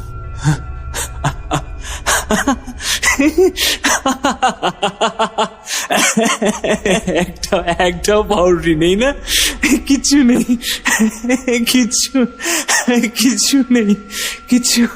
কিছু নেই। ভয়, আতঙ্ক আর স্নায়বিক চাপ যেরকম হাসির জন্ম দিতে পারে তা আমার জানা ছিল না। কিছুক্ষণ পর কিন্তু দুজনেই খুব শান্ত হয়ে গেলাম। তারপর আমি বললাম, কি জানি, তাহলে আমি বোধহয় প্রেসবার্গ থেকে রুটি কিনতে ভুলে গেছি। দোকানের মহিলাটা তো বকবক করছিল সেদিন। আর তার সাথে ওটমিলও কিনিসনি বুঝি? নাকি খেয়ে ফেলেছিস? আমার তো মনে হচ্ছে সকালেও এর থেকে বেশি ওটমিল ব্যাগে ছিল। মানে কি বলতে চাইছিস তুই? কিছুই না, কিছুই বলছি না, তোকে বোঝানোর চেষ্টা করছি আর কি। আমি তাড়াতাড়ি বললাম, যাক, যা আছে কাল অব্দি দিব্যি চলে যাবে। কাল যাবার পথে আমরা কমার্ন বা গ্র্যান্ড থেকে সব কিনে নেব। আগামী 24 ঘন্টার মধ্যে আমরা এখান থেকে বহু মাইল দূরে চলে যাব। বন্ধু হালকা হাসল, তারপর বলল, আশা রাখি, তবে ততক্ষণ অব্দি প্রাণটা থাকলে হয়, তার আগেই না এরা আমাদের বলি দিয়ে দেয়। ও জিনিসগুলো বস্তায় ভরে পুরো বস্তাটা টেনে তাঁবুর ভেতর নিয়ে এলো। ও আর কোনো রিস্ক নিতে চায় না। কোনো মতে শুধু স্টু দিয়েই রাতের খাওয়া সারলাম আমরা। খেতে খেতে দুজন একটাও কথা বললাম না। তারপর আগুনের আঁচটা একটু বাড়িয়ে দিলাম। হাত পা ধুয়ে তাঁবুর পাশে বসে দুজন চুপচাপ স্মোক করতে লাগলাম। মনের মধ্যে অস্বস্তিটা ক্রমশ বাড়ছে। চারপাশে সেই আশ্চর্য ঘন্টার মতন শব্দটাও ক্রমশ বেড়ে চলেছে। রাতের নিস্তব্ধতা বারবার খান খান হয়ে যাচ্ছে সেই নিনাদে। শব্দটা এই মনে হয় সামনে, এই মনে হয় পিছনে। চারপাশে যেন ওটা পাক খাচ্ছে। বন্ধু ঠিকই বলেছে, শব্দটা সব দিক থেকে যেন একসাথে আসে। আকাশ বাতাস বিদীর্ণ করে বেজে চলেছে সেই ঘন্টার ধ্বনি। শব্দটা এখন কেমন যেন আরো একটু অন্যরকম লাগছে। মনে হচ্ছে শব্দটার মধ্যে কেমন যেন একটা ঝিম ধরানো গুনগুনানি আছে। আমরা চুপচাপ বসে আছি, জানি না কি ঘটতে চলেছে আমাদের সাথে। কোন রকম ভাবে আসন্ন বিপদের জন্য নিজেদের প্রস্তুত করতে পারছি না। এখন মনে হচ্ছে আর ভনিতা না করে বন্ধুর সাথে ব্যাপারটা নিয়ে একটু খোলাখুলি কথা বলি। যাই হোক না কেন, এই অবস্থায় আমাদের দুজনকেই একসাথে থাকতে হবে।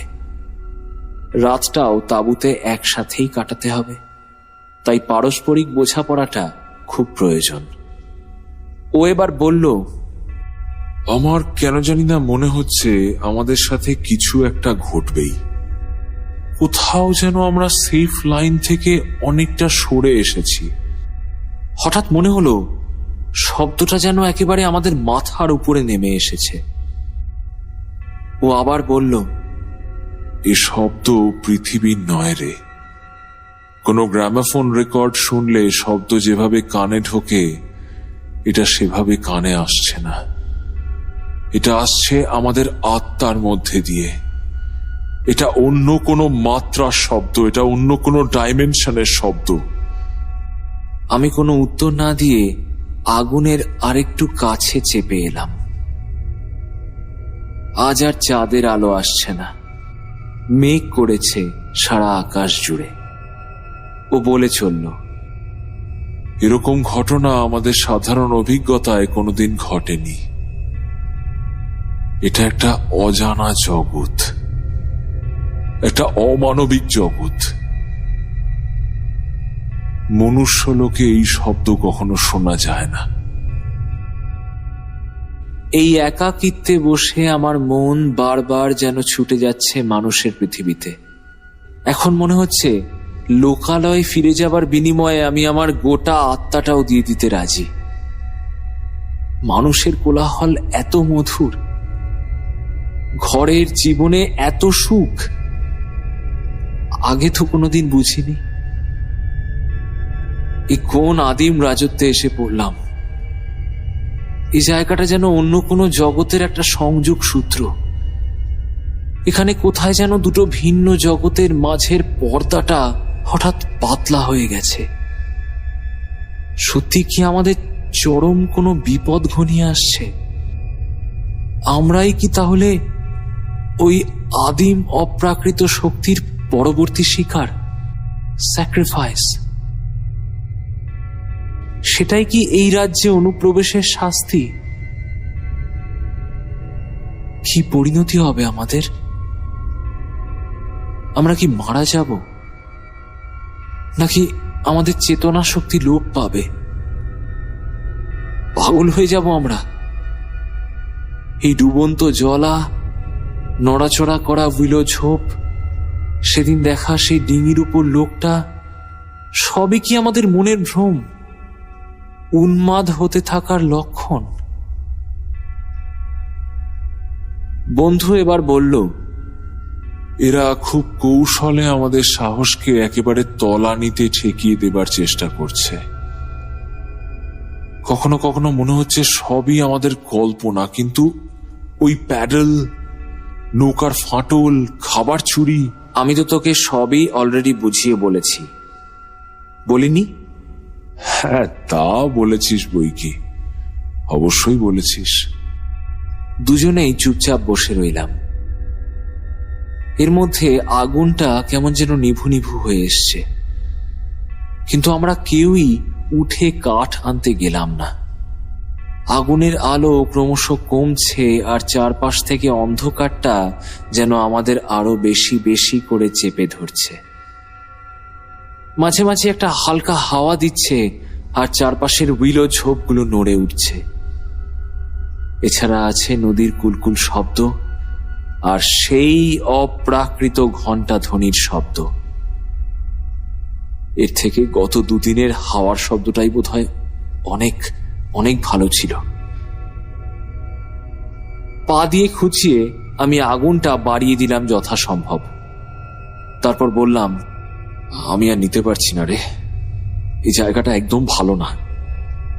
এই অন্ধকার, ওই শব্দ, আমার তো মনে হচ্ছে পারলে সাঁতার কেটে এখান থেকে পালাই। আমার বন্ধুর মুখ ফ্যাকাশে হয়ে গেল। ও শান্ত গলায় বলল, ওভাবে পালিয়ে আমরা বাঁচতে পারবো না, আমাদের অপেক্ষা করতে হবে। ওই অপ্রাকৃত শক্তি এখানে আমাদের ঘিরে আছে, আর ওই শক্তির যা ক্ষমতা, তাতে এক নিমেষে আমাদের মাছির মতন পিষে ফেলতে পারে। আর যোগসূত্রটা শরীরে নয় রে, মনে। আমাদের বাঁচার একটাই উপায়, চুপচাপ শান্তভাবে বসে থাকতে হবে। আমাদের গুরুত্বহীনতাই আমাদের পরিত্রাণের একমাত্র উপায়। মানে ঠিক বুঝলাম না। আমরা যদি ক্রমাগত ওদের কথা ভাবি বা উত্তেজিত হই, তাহলেই ওরা আমাদের অস্তিত্ব টের পেয়ে যাবে। আমার ধারণা ওরা অনুভব করেছে যে আমরা এখানে আছি, কিন্তু আমরা ঠিক কোথায় আছি সেটা ওরা এখনো লোকেট করতে পারেনি। খড়ের গাদায় সূচ খোঁজার মতো ওরা আমাদের খুঁজে চলেছে। সেটা খুঁজতে গিয়েই প্যাডেল আর নৌকার ওই দশা করেছে। ওরা আমাদের অনুভব করলেও এখনো দেখতে পায়নি। আমরা যত শান্ত থাকব, আমাদের মানসিক তরঙ্গ ততই ওদের কাছে কম পৌঁছবে। মনটাকে সংহত কর, কন্ট্রোল ইয়োরসেলফ, না হলে সব শেষ। শেষ মানে মানে মৃত্যু? তার থেকেও খারাপ কিছু। মৃত্যুতে মানুষের অস্তিত্ব শেষ হয় ঠিকই, কিন্তু অস্তিত্ব বা সত্তায় কোনো পরিবর্তন কিন্তু আসে না। এক্ষেত্রে হয়তো আমাদের চেহারা, চরিত্র, সত্তা সবকিছু আমূল বদলে যাবে। মানসিক ভারসাম্য হারিয়ে যাবে। আমরা থাকবো না। আমরা কোনোভাবে এমন একটা জায়গায় এসে পড়েছি যেখানে ওদের এলাকা আর আমাদের মনুষ্য জগতের এলাকা পরস্পরকে ছুঁয়ে গেছে। সুতরাং ওরা জানে ওদের পাড়ায় নতুন প্রতিবেশী এসেছে। কিন্তু ওরা কারা? হঠাৎ আমার বন্ধু গলা নামিয়ে বলল, সারা জীবন ধরে আমি মনে মনে ভেবে এসেছি যে আমাদের জগতের সাথে ঠিক সমান্তরালে আরেকটা জগৎ আছে। আমি যেন সেটা সবসময় অনুভব করতে পারতাম। হয়তো সেটা অনেকটা আমাদের পৃথিবীরই মতন, আবার একই সাথে সম্পূর্ণ আলাদা। সেখানে সবকিছুই বিরাট, বিপুল, অপার, বিয়ন্ড কন্ট্রোল। এই পৃথিবীর সব মানুষ, হিংসা, হানাহানি, দ্বন্দ্ব, ভালোবাসা, সাম্রাজ্যের উত্থান পতন, রাজনীতি, সব সেখানে তুচ্ছ। সেটা যেন একটা দামাল বন্য জগৎ, যেখানে সবকিছুই আমাদের আওতার বাইরে, ইমেন্স। এসব কি বলছে আমার বন্ধু? ও কি পাগল হয়ে যাচ্ছে? আমি মুখ খুলতে যাচ্ছিলাম, কিন্তু তার আগেই ও বলল, তুই ভাবছিস এখানে যা ঘটছে সেটা প্রকৃতির খেলা। আমি ভাবছি এটা কোনো আদিম দেবতার কারসাজি। তিনি সেই অন্য মাত্রায় বিরাজ করেন যা এখানে আমাদের ঘিরে আছে। চারপাশের এই পরিবেশে বসে ওর অবিশ্বাস্য কথাগুলো আমি একটু অবিশ্বাস করতে পারছিলাম না। আমার গা হাত পা একটা অজানা ভয়ে কাঁপতে শুরু করলো। কোনো মতে বললাম, তাহলে এখন আমাদের কি করণীয়? জানি না, তবে মনে হয় অন্য কোনো একজনের বা কিছু নাগাল যদি ওরা পেয়ে যায়, তাহলে আমরা পালাবার একটা সুযোগ পাব। যদি অন্য কাউকে ওরা আমাদের আগে মারতে পারে, তাহলে ওরা একটু ডিস্ট্র্যাক্টেড হয়ে যাবে, আর সেই সুযোগে আমরা সরে পড়তে পারব। ও বলে চলল, ওই উইলো ঝোপগুলোই দুই জগতের সংযোগস্থল। ওরা আমাদের খুঁজে চলেছে। যদি আমরা ভয় পাই বা কোনো রকম মানসিক উত্তেজনা প্রকাশ করি, তাহলেই সর্বনাশ। ও আমার দিকে তাকালো। ওর চোখে শান্ত অথচ প্রখর দৃষ্টি দেখেই আমি বুঝলাম আমি সম্পূর্ণ ভুল ভাবছিলাম। ওর মাথা একটুও খারাপ হয়নি, বরং ওর মতো সচেতন মানুষ আর খুঁজে পাওয়া ভার। আর এই মানুষটাকে আমি এতদিন ভাবতাম ঘোর বাস্তববাদী, কল্পনা শক্তিহীন। ও আবার বলল, রাতটা যদি আমরা চুপচাপ কাটিয়ে দিতে পারি, তাহলে হয়তো সকাল সকাল আমরা চুপিসারে কেটে পড়তে পারবো। কিন্তু তোর কি মনে হয় সত্যি অন্য কাউকে পেলে? শব্দটা হঠাৎ করে আমাদের খুব কাছে, ঠিক মাথার ওপরে নেমে এলো। আমার বন্ধু হঠাৎ করে ছিটকে উঠে আমার মুখ চেপে ধরল। তারপর খুব চাপা স্বরে বলল, চুপ। ওদের কথা খুব প্রয়োজন না হলে একদম উচ্চারণ করবি না। আলোচনা করা মানেই ওদের বুঝতে দেওয়া যে আমরা কোথায় আছি। ও আমার মুখ ছাড়তেই আমি বললাম, মানে যদি মনে মনে ভাবি তাহলেও? ভাবলেই বিপদ সবচেয়ে বেশি। আমরা চোখে দেখতে পাই না, কিন্তু আমাদের ভাবনা আমাদের চারিদিকে একটা মানসিক তরঙ্গ বিস্তার করে। আমাদের যে করেই হোক মন থেকে ওদের নিয়ে যাবতীয় ভাবনা কিন্তু তাড়াতে হবে। আমার কেমন যেন অসহ্য লাগতে শুরু করেছে। মনে হচ্ছে কতক্ষণে সূর্য উঠবে। ও বলল, কাল কি তুই সারা রাত জেগেছিলি? সামান্য একটু ঘুমিয়েছি ভোরের দিকে। মনে হয় হাওয়ার জন্য অত কিছু হতে পারে না। মানে তুই সব শুনেছিস? অজস্র পায়ের শব্দের মতো একটা শব্দ আমি শুনেছি। অন্য আরেকটা শব্দ? মানে বলছিস ওই যে তাঁবুর উপর কিছু একটা বেশ জোরে চাপ দিচ্ছিল সেটা? ওটা কি হচ্ছিল রে? আমার মনে হয় পরিবেশের ভারসাম্যটা বদলে গিয়েছিল, আর সেই বদলে যাওয়া পরিবেশের চাপটা এসে পড়েছিল আমাদের উপর, কারণ আমরা সেখানে অযাচিত। তাঁবুটা না থাকলে আমরা এতক্ষণে শেষ হয়ে যেতাম। আর আর আর ওই শব্দ? ওটা ওদের জগতের শব্দ। এখানে দুটো জগতের মাঝের পর্দাটা এতটাই পাতলা যে ওটা শোনা যায়। ভালো করে শুনে দেখ, শব্দটা আসলে চারপাশ থেকে এলেও সবচেয়ে বেশি আসছে ওই উইলো ঝোপের মধ্যে থেকে।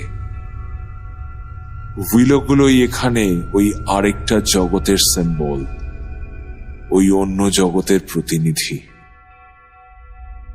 ওর কথা আমি খুব স্পষ্টভাবে বুঝতে পারছিলাম না। বেশ বুঝতে পারছি আমরা এক মুহূর্ত নিরাপদ নই। আমি সবে ওকে আমার দেখা গত রাত্রের সব দৃশ্যের কথা বলতে যাব, এমন সময় ও হঠাৎ আমার খুব কাছে চেপে এলো। প্রায় আমার কানে মুখ ঠেকিয়ে ফিসফিসিয়ে বলতে লাগলো, এবার খুব মন দিয়ে শোন। আপাতত এমন একটা ভান করবি যেন কিছুই হয়নি। খাওয়া দাওয়া, ঘুম সব যেমন নর্মালি করছিস সেরকমই করবি। এমন ভাব করতে হবে যেন আমরা কিছুই বুঝতে বা অনুভব করতে পারছি না। যত কম ভাবনা ততই পালাবার পথ কিন্তু নিশ্চিত হবে। একদম ভাববি না কিচ্ছু। আমি কোনো মতে বললাম, আচ্ছা আচ্ছা ঠিক আছে, আমি চেষ্টা করব। কিন্তু আমায় আরো একটা কথা বল, বালির উপর ওই গর্তগুলো কিসের? ও জোর দিয়ে বলে উঠল, না, একদম না। ওটা নিয়ে আমি ভাবতেই চাই না। যদি এখনো তুই না বুঝে থাকিস তবে সেটাই ভালো। বোঝার চেষ্টাও করিস না।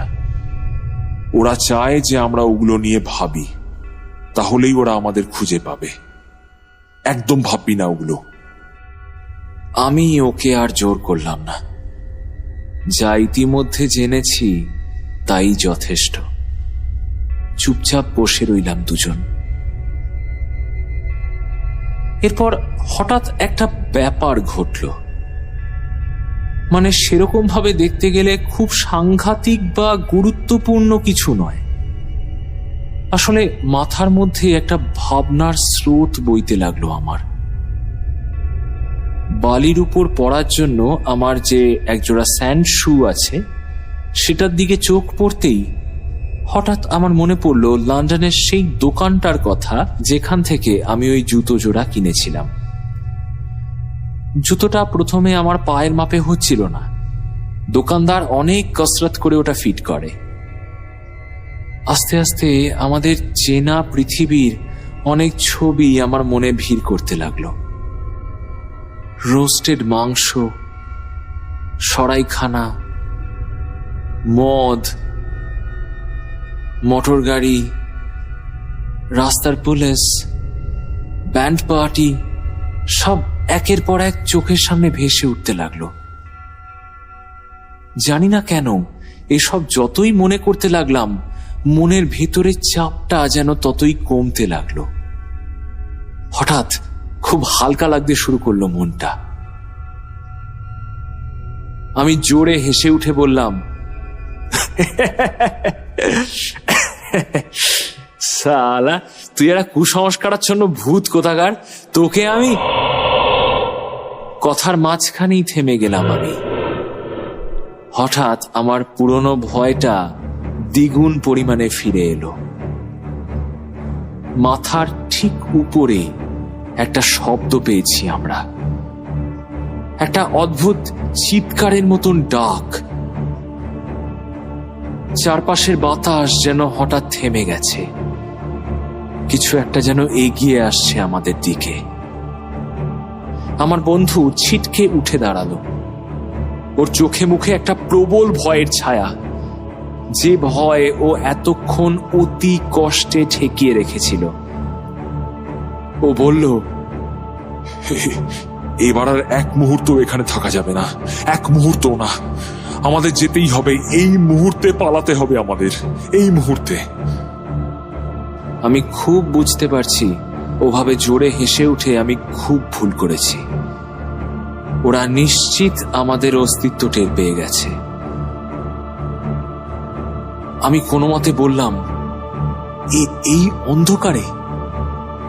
কি বলছিস? নদীতে এত জল আর নৌকোয় একটা মাত্র প্যাডেল, আর সেটা করলেও আমরা আরো বেশি করে ওদের এলাকাতেই গিয়ে পড়ব। এখান থেকে আরো 50 মাইলের মধ্যে শুধু উইলো ঝোপ ছাড়া আর কিচ্ছু নেই। ও আবার ধপ করে বসে পড়ল। বুঝলাম এবার ওর মনও দুর্বল হতে শুরু করেছে। ও বলল, তোর কি মাথা খারাপ হয়ে গেছে? ওরকম করে চিল্লিয়ে উঠলি কেন তুই? আমি কথা না বলে ওর দিকে ঘুরে ওর হাত দুটো ধরলাম, শক্ত গলায় বললাম, আমরা আর একবার ভালো করে আগুন জ্বালবো, তারপর রাতের মতো তাঁবুতে শুয়ে যাব, ঠিক আছে? সকালে সূর্য ওঠা মাত্র আমরা এখান থেকে কমর্নের উদ্দেশ্যে বেরিয়ে পড়ব। এখন শান্ত হ, তুই কিন্তু নিজেই বলেছিস যে আমাদের এখন শান্ত থাকতে হবে। ও চুপ করে রইল। বুঝলাম আমার কথা ও মেনে নিয়েছে। আমরা উঠে একসাথে কাঠ আনতে চললাম। দুজনে খুব কাছাকাছি থাকতে হবে। আমরা নিঃশব্দে পাশাপাশি চলেছি ঝোপ পেরিয়ে নদীর পাড়ে। সেই অদ্ভুত ঘন্টার মতন শব্দটা কিন্তু একবারের জন্যও থামেনি, কিন্তু মনে হচ্ছে আমরা যত আগুন থেকে দূরে আসছি শব্দটা যেন ততই বাড়ছে। ঝোপের মাঝে একটা জায়গায় জলে ভেসে আসা কাঠ তুলে এনে আগেই রেখে দিয়েছিল আমার বন্ধু। আমরা চুপচাপ সেগুলো তুলছি, এমন সময় ওর হাতের চাপে আমি বালির ওপর মুখ থুবড়ে পড়লাম। কি হলো ব্যাপারটা? ও ঠিক আমার পিঠের ওপর হুমড়ি খেয়ে পড়েছে। আমি বলতে গেলাম, আরে আরে কি হলো? ওদিকে দেখ, ওই যে। ওর গলায় চরম আতঙ্কের ছাপ। ও আঙ্গুল দেখাচ্ছে আমাদের থেকে প্রায় ফুট 50 দূরে আগুনের দিকে। ওদিকে তাকিয়ে আমার হৃদস্পন্দন যেন এক মুহূর্তের জন্য বন্ধ হয়ে গেল। নিভে আসা আগুনের সামনে কি যেন একটা ঘুরে বেড়াচ্ছে। থিয়েটারে যেরকম কাপড়ের পিছনে ছায়া দৃশ্য বানানো হয়, ঠিক সেই রকম ছায়ার মতো আমি দেখতে পাচ্ছি ওই জীবটাকে। সেটার আকৃতি মানুষ বা কোনো জানোয়ারের মতন নয়, বরং অনেক প্রাণী একসাথে পাল বেঁধে জড়ো হয়ে থাকলে যেমন লাগে, এই ছায়াটা যেন ঠিক সেই রকম। আবার পর মুহূর্তেই মনে হচ্ছে যেন একটা বিরাট উইলো ঝোপের মতন দেখতে ওই ছায়াটা। বন্ধু বলল, আমি দেখেছি, ওটা ওই পাশের ঝোপটা থেকে বেরিয়েছে। ওই দেখ,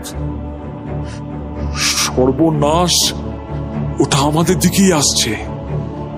ওরা আমাদের খুঁজে পেয়ে গেছে, সর্বনাশ। আমি দেখলাম ছায়াটা লাফিয়ে ধেয়ে আসছে আমাদের দিকে।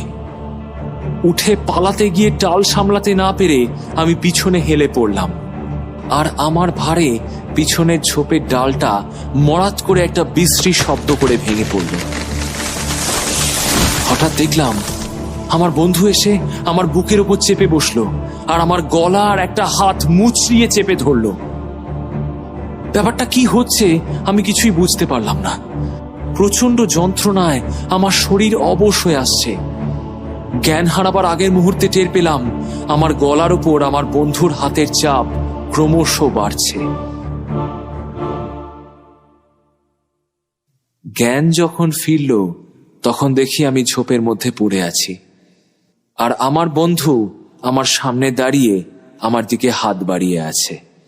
ও বলল, কয়েক মুহূর্তের জন্য অজ্ঞান হয়ে গিয়েছিলাম আমি, তাতেই বেঁচে গেছি। আমি আমার হাত ডলতে ডলতে বললাম, উফ, তুই তো আমার হাতটা প্রায় ভেঙেই দিয়েছিলি, মারছিলি কেন আমায়? ওটা করেছি বলেই তুই এখন বেঁচে গেছিস। ওরা তোর ভাবনার সূত্র ধরেই আমাদের খুঁজে পেয়ে যেত। আমি তখন তোকে ওইভাবে চেপে ধরায় তোর মনটা ওই ব্যথার দিকে চলে যায়, ফলে ওদের সাথে তোর মানসিক যোগসূত্রটাও কেটে যায়। তাই ওরা আর আমাদের খুঁজে পায়নি। শুনে দেখ, ওই ঘন্টার মতো আওয়াজটাও কিন্তু থেমে গেছে। এই মুহূর্তে আমাদের আর কোনো ভয় নেই। বুকের মধ্যে থেকে একটা পাথর যেন নেমে গেল। কাঠের পাঁজা কুড়িয়ে নিয়ে আমরা তাঁবুর পাশে ফিরে এলাম। তাঁবুর চারধারটা দেখিয়ে আমার বন্ধু বলল, ওই দেখ, কত বড় সব গর্ত হয়েছে। এবার বুঝেছিস তো ওগুলো কিভাবে তৈরি হয়? সাইজগুলো দেখ একবার। দেখলাম ছায়াটা যেখানে যেখানে হেঁটে বেরিয়েছে সেখানে ঠিক ওই রকম বড় বড় গর্ত তৈরি হয়েছে, এত বড় যে আমাদের গোটা পা দুটোই সেই গর্তের মধ্যে ঢুকে যেতে পারে। আর কোনো কথা না বলে আমরা শুয়ে পড়লাম। ঘুমই এখন সবচেয়ে নিরাপদ আশ্রয়। খাবারের থলে আর প্যাডেলটা তাঁবুর ভিতরে নিয়ে শুলাম। বাইরে নৌকোটা তাঁবুর গায়ে এমন ভাবে রেখেছি যাতে আমাদের পা সেখানে ঠেকে থাকে। ওটায় নাড়াচাড়া পড়লেই আমাদের ঘুম ভেঙে যাবে। সম্পূর্ণ জামা জুতো পরেই শুলাম, যাতে চাইলেই এক মুহূর্তে আমরা এখান থেকে পালাতে পারি। মনে মনে স্থির করেছিলাম আমি সারা রাত জেগে পাহারা দেব। কিন্তু শরীরে আর মনে এত ক্লান্তি এলো যে ঘুমে টেনে এলো চোখ। আমার বন্ধুরও একই দশা। প্রথমে মাঝে মধ্যেই ও অস্থির হয়ে উঠে বসে বলতে লাগলো ও নাকি নানা রকম শব্দ শুনতে পাচ্ছে। তারপরে একবার বলল বালির উপর দিয়ে আমাদের তাঁবুটা নাকি সরে সরে যাচ্ছে। প্রত্যেকবারই আমি তাঁবুর বাইরে বেরিয়ে দেখলাম কিচ্ছু হয়নি। শেষমেশ ব্যাটা শান্ত হয়ে চুপচাপ শুল। তারপর শুনলাম ও নাক ডাকছে। জীবনে প্রথমবার মনে হলো নাক ডাকার শব্দ বড় মধুর। তারপর কখন যেন ঘুমিয়ে পড়েছি। কতক্ষণ পর জানি না, আমার ঘুমটা ভাঙলো একটা অস্বাভাবিক শ্বাসকষ্ট নিয়ে। প্রথমে মনে হচ্ছিল মুখের ওপর কম্বল মুড়ি দিয়েছি বলে হয়তো ওরকম হচ্ছে, কিন্তু না, চারপাশের বাতাসটাই যেন অস্বাভাবিক ভারী হয়ে আমার বুকের উপর চেপে বসেছে। বন্ধুকে ডাক দিয়ে আমি উঠে বসতেই সেই আগের রাতে শোনা শব্দটা কানে এলো, সেই অনেক পায়ের একসাথে মাটিতে পড়ার মতো আওয়াজটা। চরম আতঙ্কে ছেয়ে এলো আমার বুক।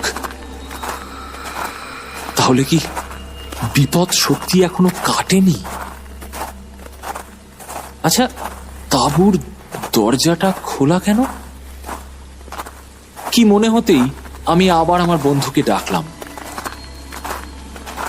কোনো সাড়া নেই। পাশে ঘুরে তাকিয়ে দেখি ও আমার পাশে নেই। আমি ছিটকে বেরিয়ে এলাম তাঁবু থেকে, আর বেরিয়ে আসতেই একটা ঝড় যেন আমায় ঘিরে ধরল, আর সাথে সেই তীব্র ঘণ্টার ধ্বনি আর গুঞ্জন। শব্দটা যেন বিকট ভাবে বেড়ে গেছে। আমার চারপাশের বাতাসে যেন শত সহস্র মৌমাছি উড়ে বেড়াচ্ছে। আমার শ্বাস আটকে আসতে লাগলো। কিন্তু না, এখন আমার এসব ভাবলে চলবে না। আমার বন্ধুর খুব বিপদ, খুব বিপদ। সবে ভোর হতে শুরু করেছে, এখনো সেভাবে আলো ফোটেনি। আমি সেই আধো অন্ধকারের মধ্যেই ঝোপ ভেঙে দৌড়লাম নদীর পাড়ের দিকটায়। আমি এদিক ওদিক পাগলের মতো খুঁজছি আর চিৎকার করে আমার বন্ধুর নাম ধরে ডাকছি,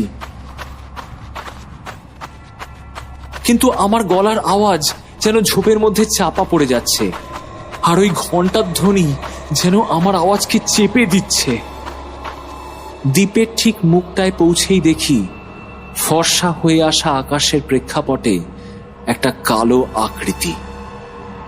আমার বন্ধু দাঁড়িয়ে আছে নদীর ঠিক ধারে। ওর একটা পা জলের মধ্যে, আরেকটা পাও নামতে যাচ্ছে। সর্বনাশ! ও আত্মহত্যা করতে যাচ্ছে। আমি জানি ও একটা ঘোরের মধ্যে আছে, ঠিক আগের রাত্রে আমার যেমন হয়েছিল। আর এক মুহূর্ত দেরি হলেই ও ঝাঁপ দেবে নদীর জলে, আর স্রোতে ভেসে যেতে একটুও দেরি হবে না।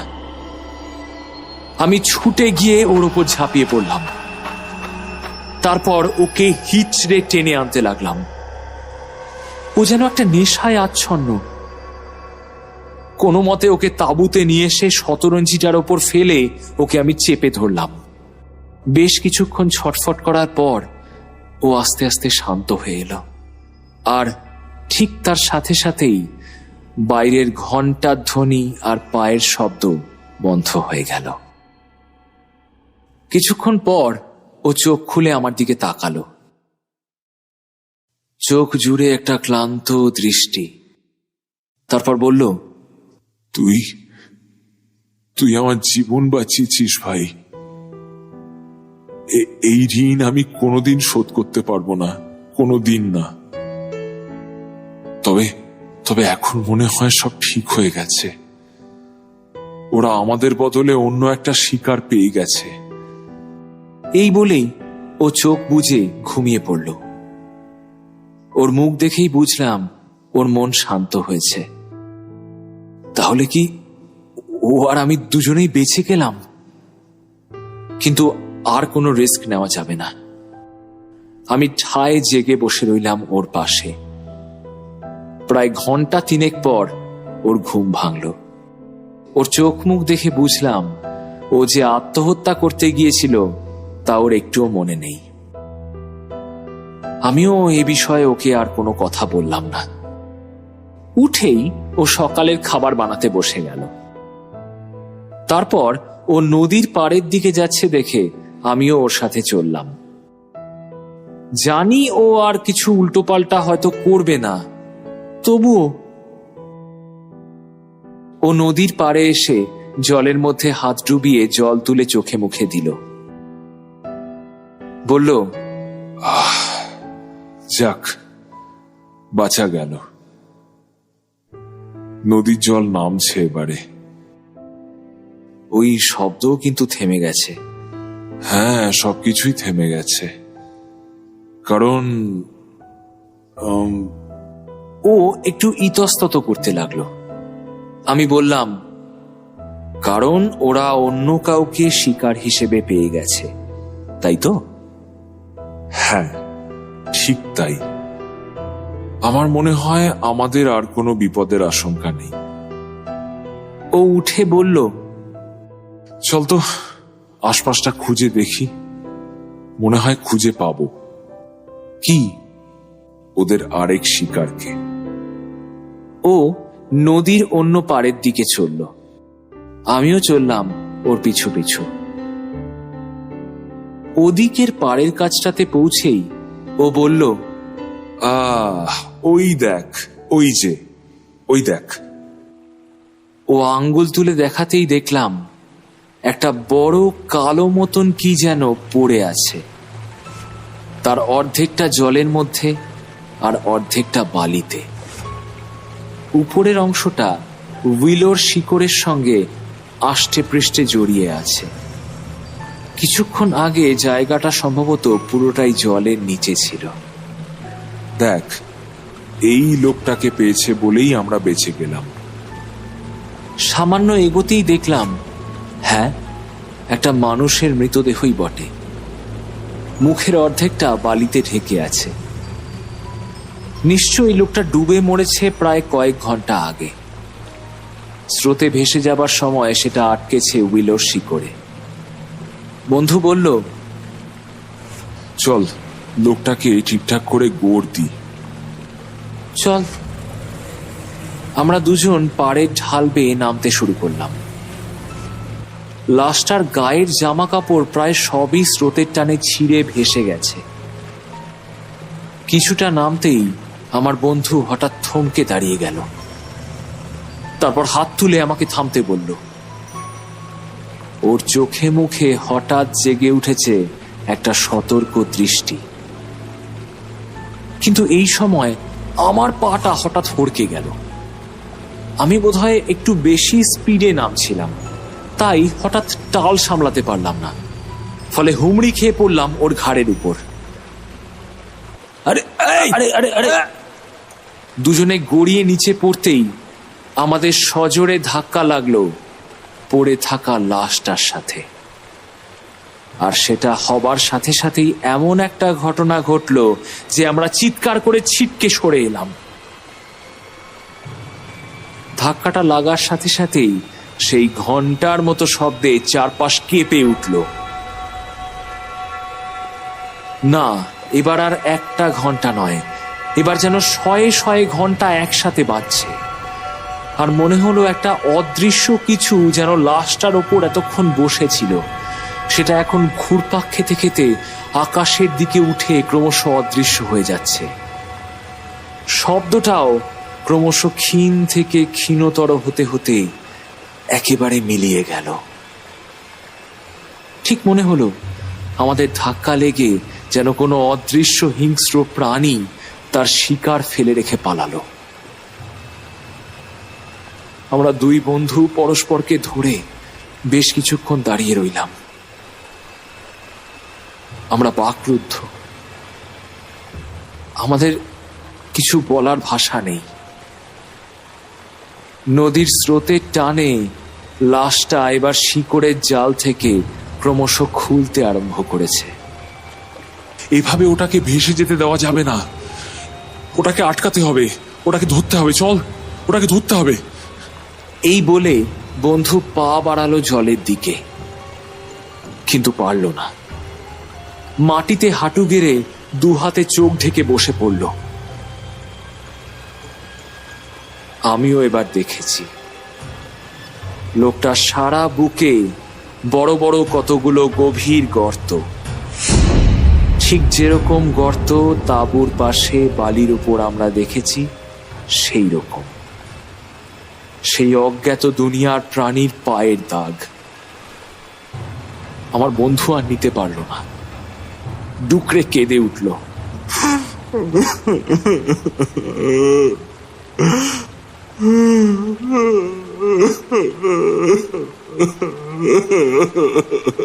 ওদিকে আবার তাকিয়ে দেখলাম নদীর স্রোত তার কাজ শুরু করে দিয়েছে। লাশটা জলের টানে এবার পুরোপুরি খুলে এলো শিকড়ের নাকপাশ থেকে। তারপর দুবার পাক খেলো জলের মধ্যে। তারপরই দ্রুত ভেসে গেল দূরে, আমাদের নাগালের বাইরে। আর সেটাকে দেখে মনে হলো ঠিক যেন একটা ভোঁদর সাঁতরে ভেসে যাচ্ছে, ঠিক আগের দিনের মতন।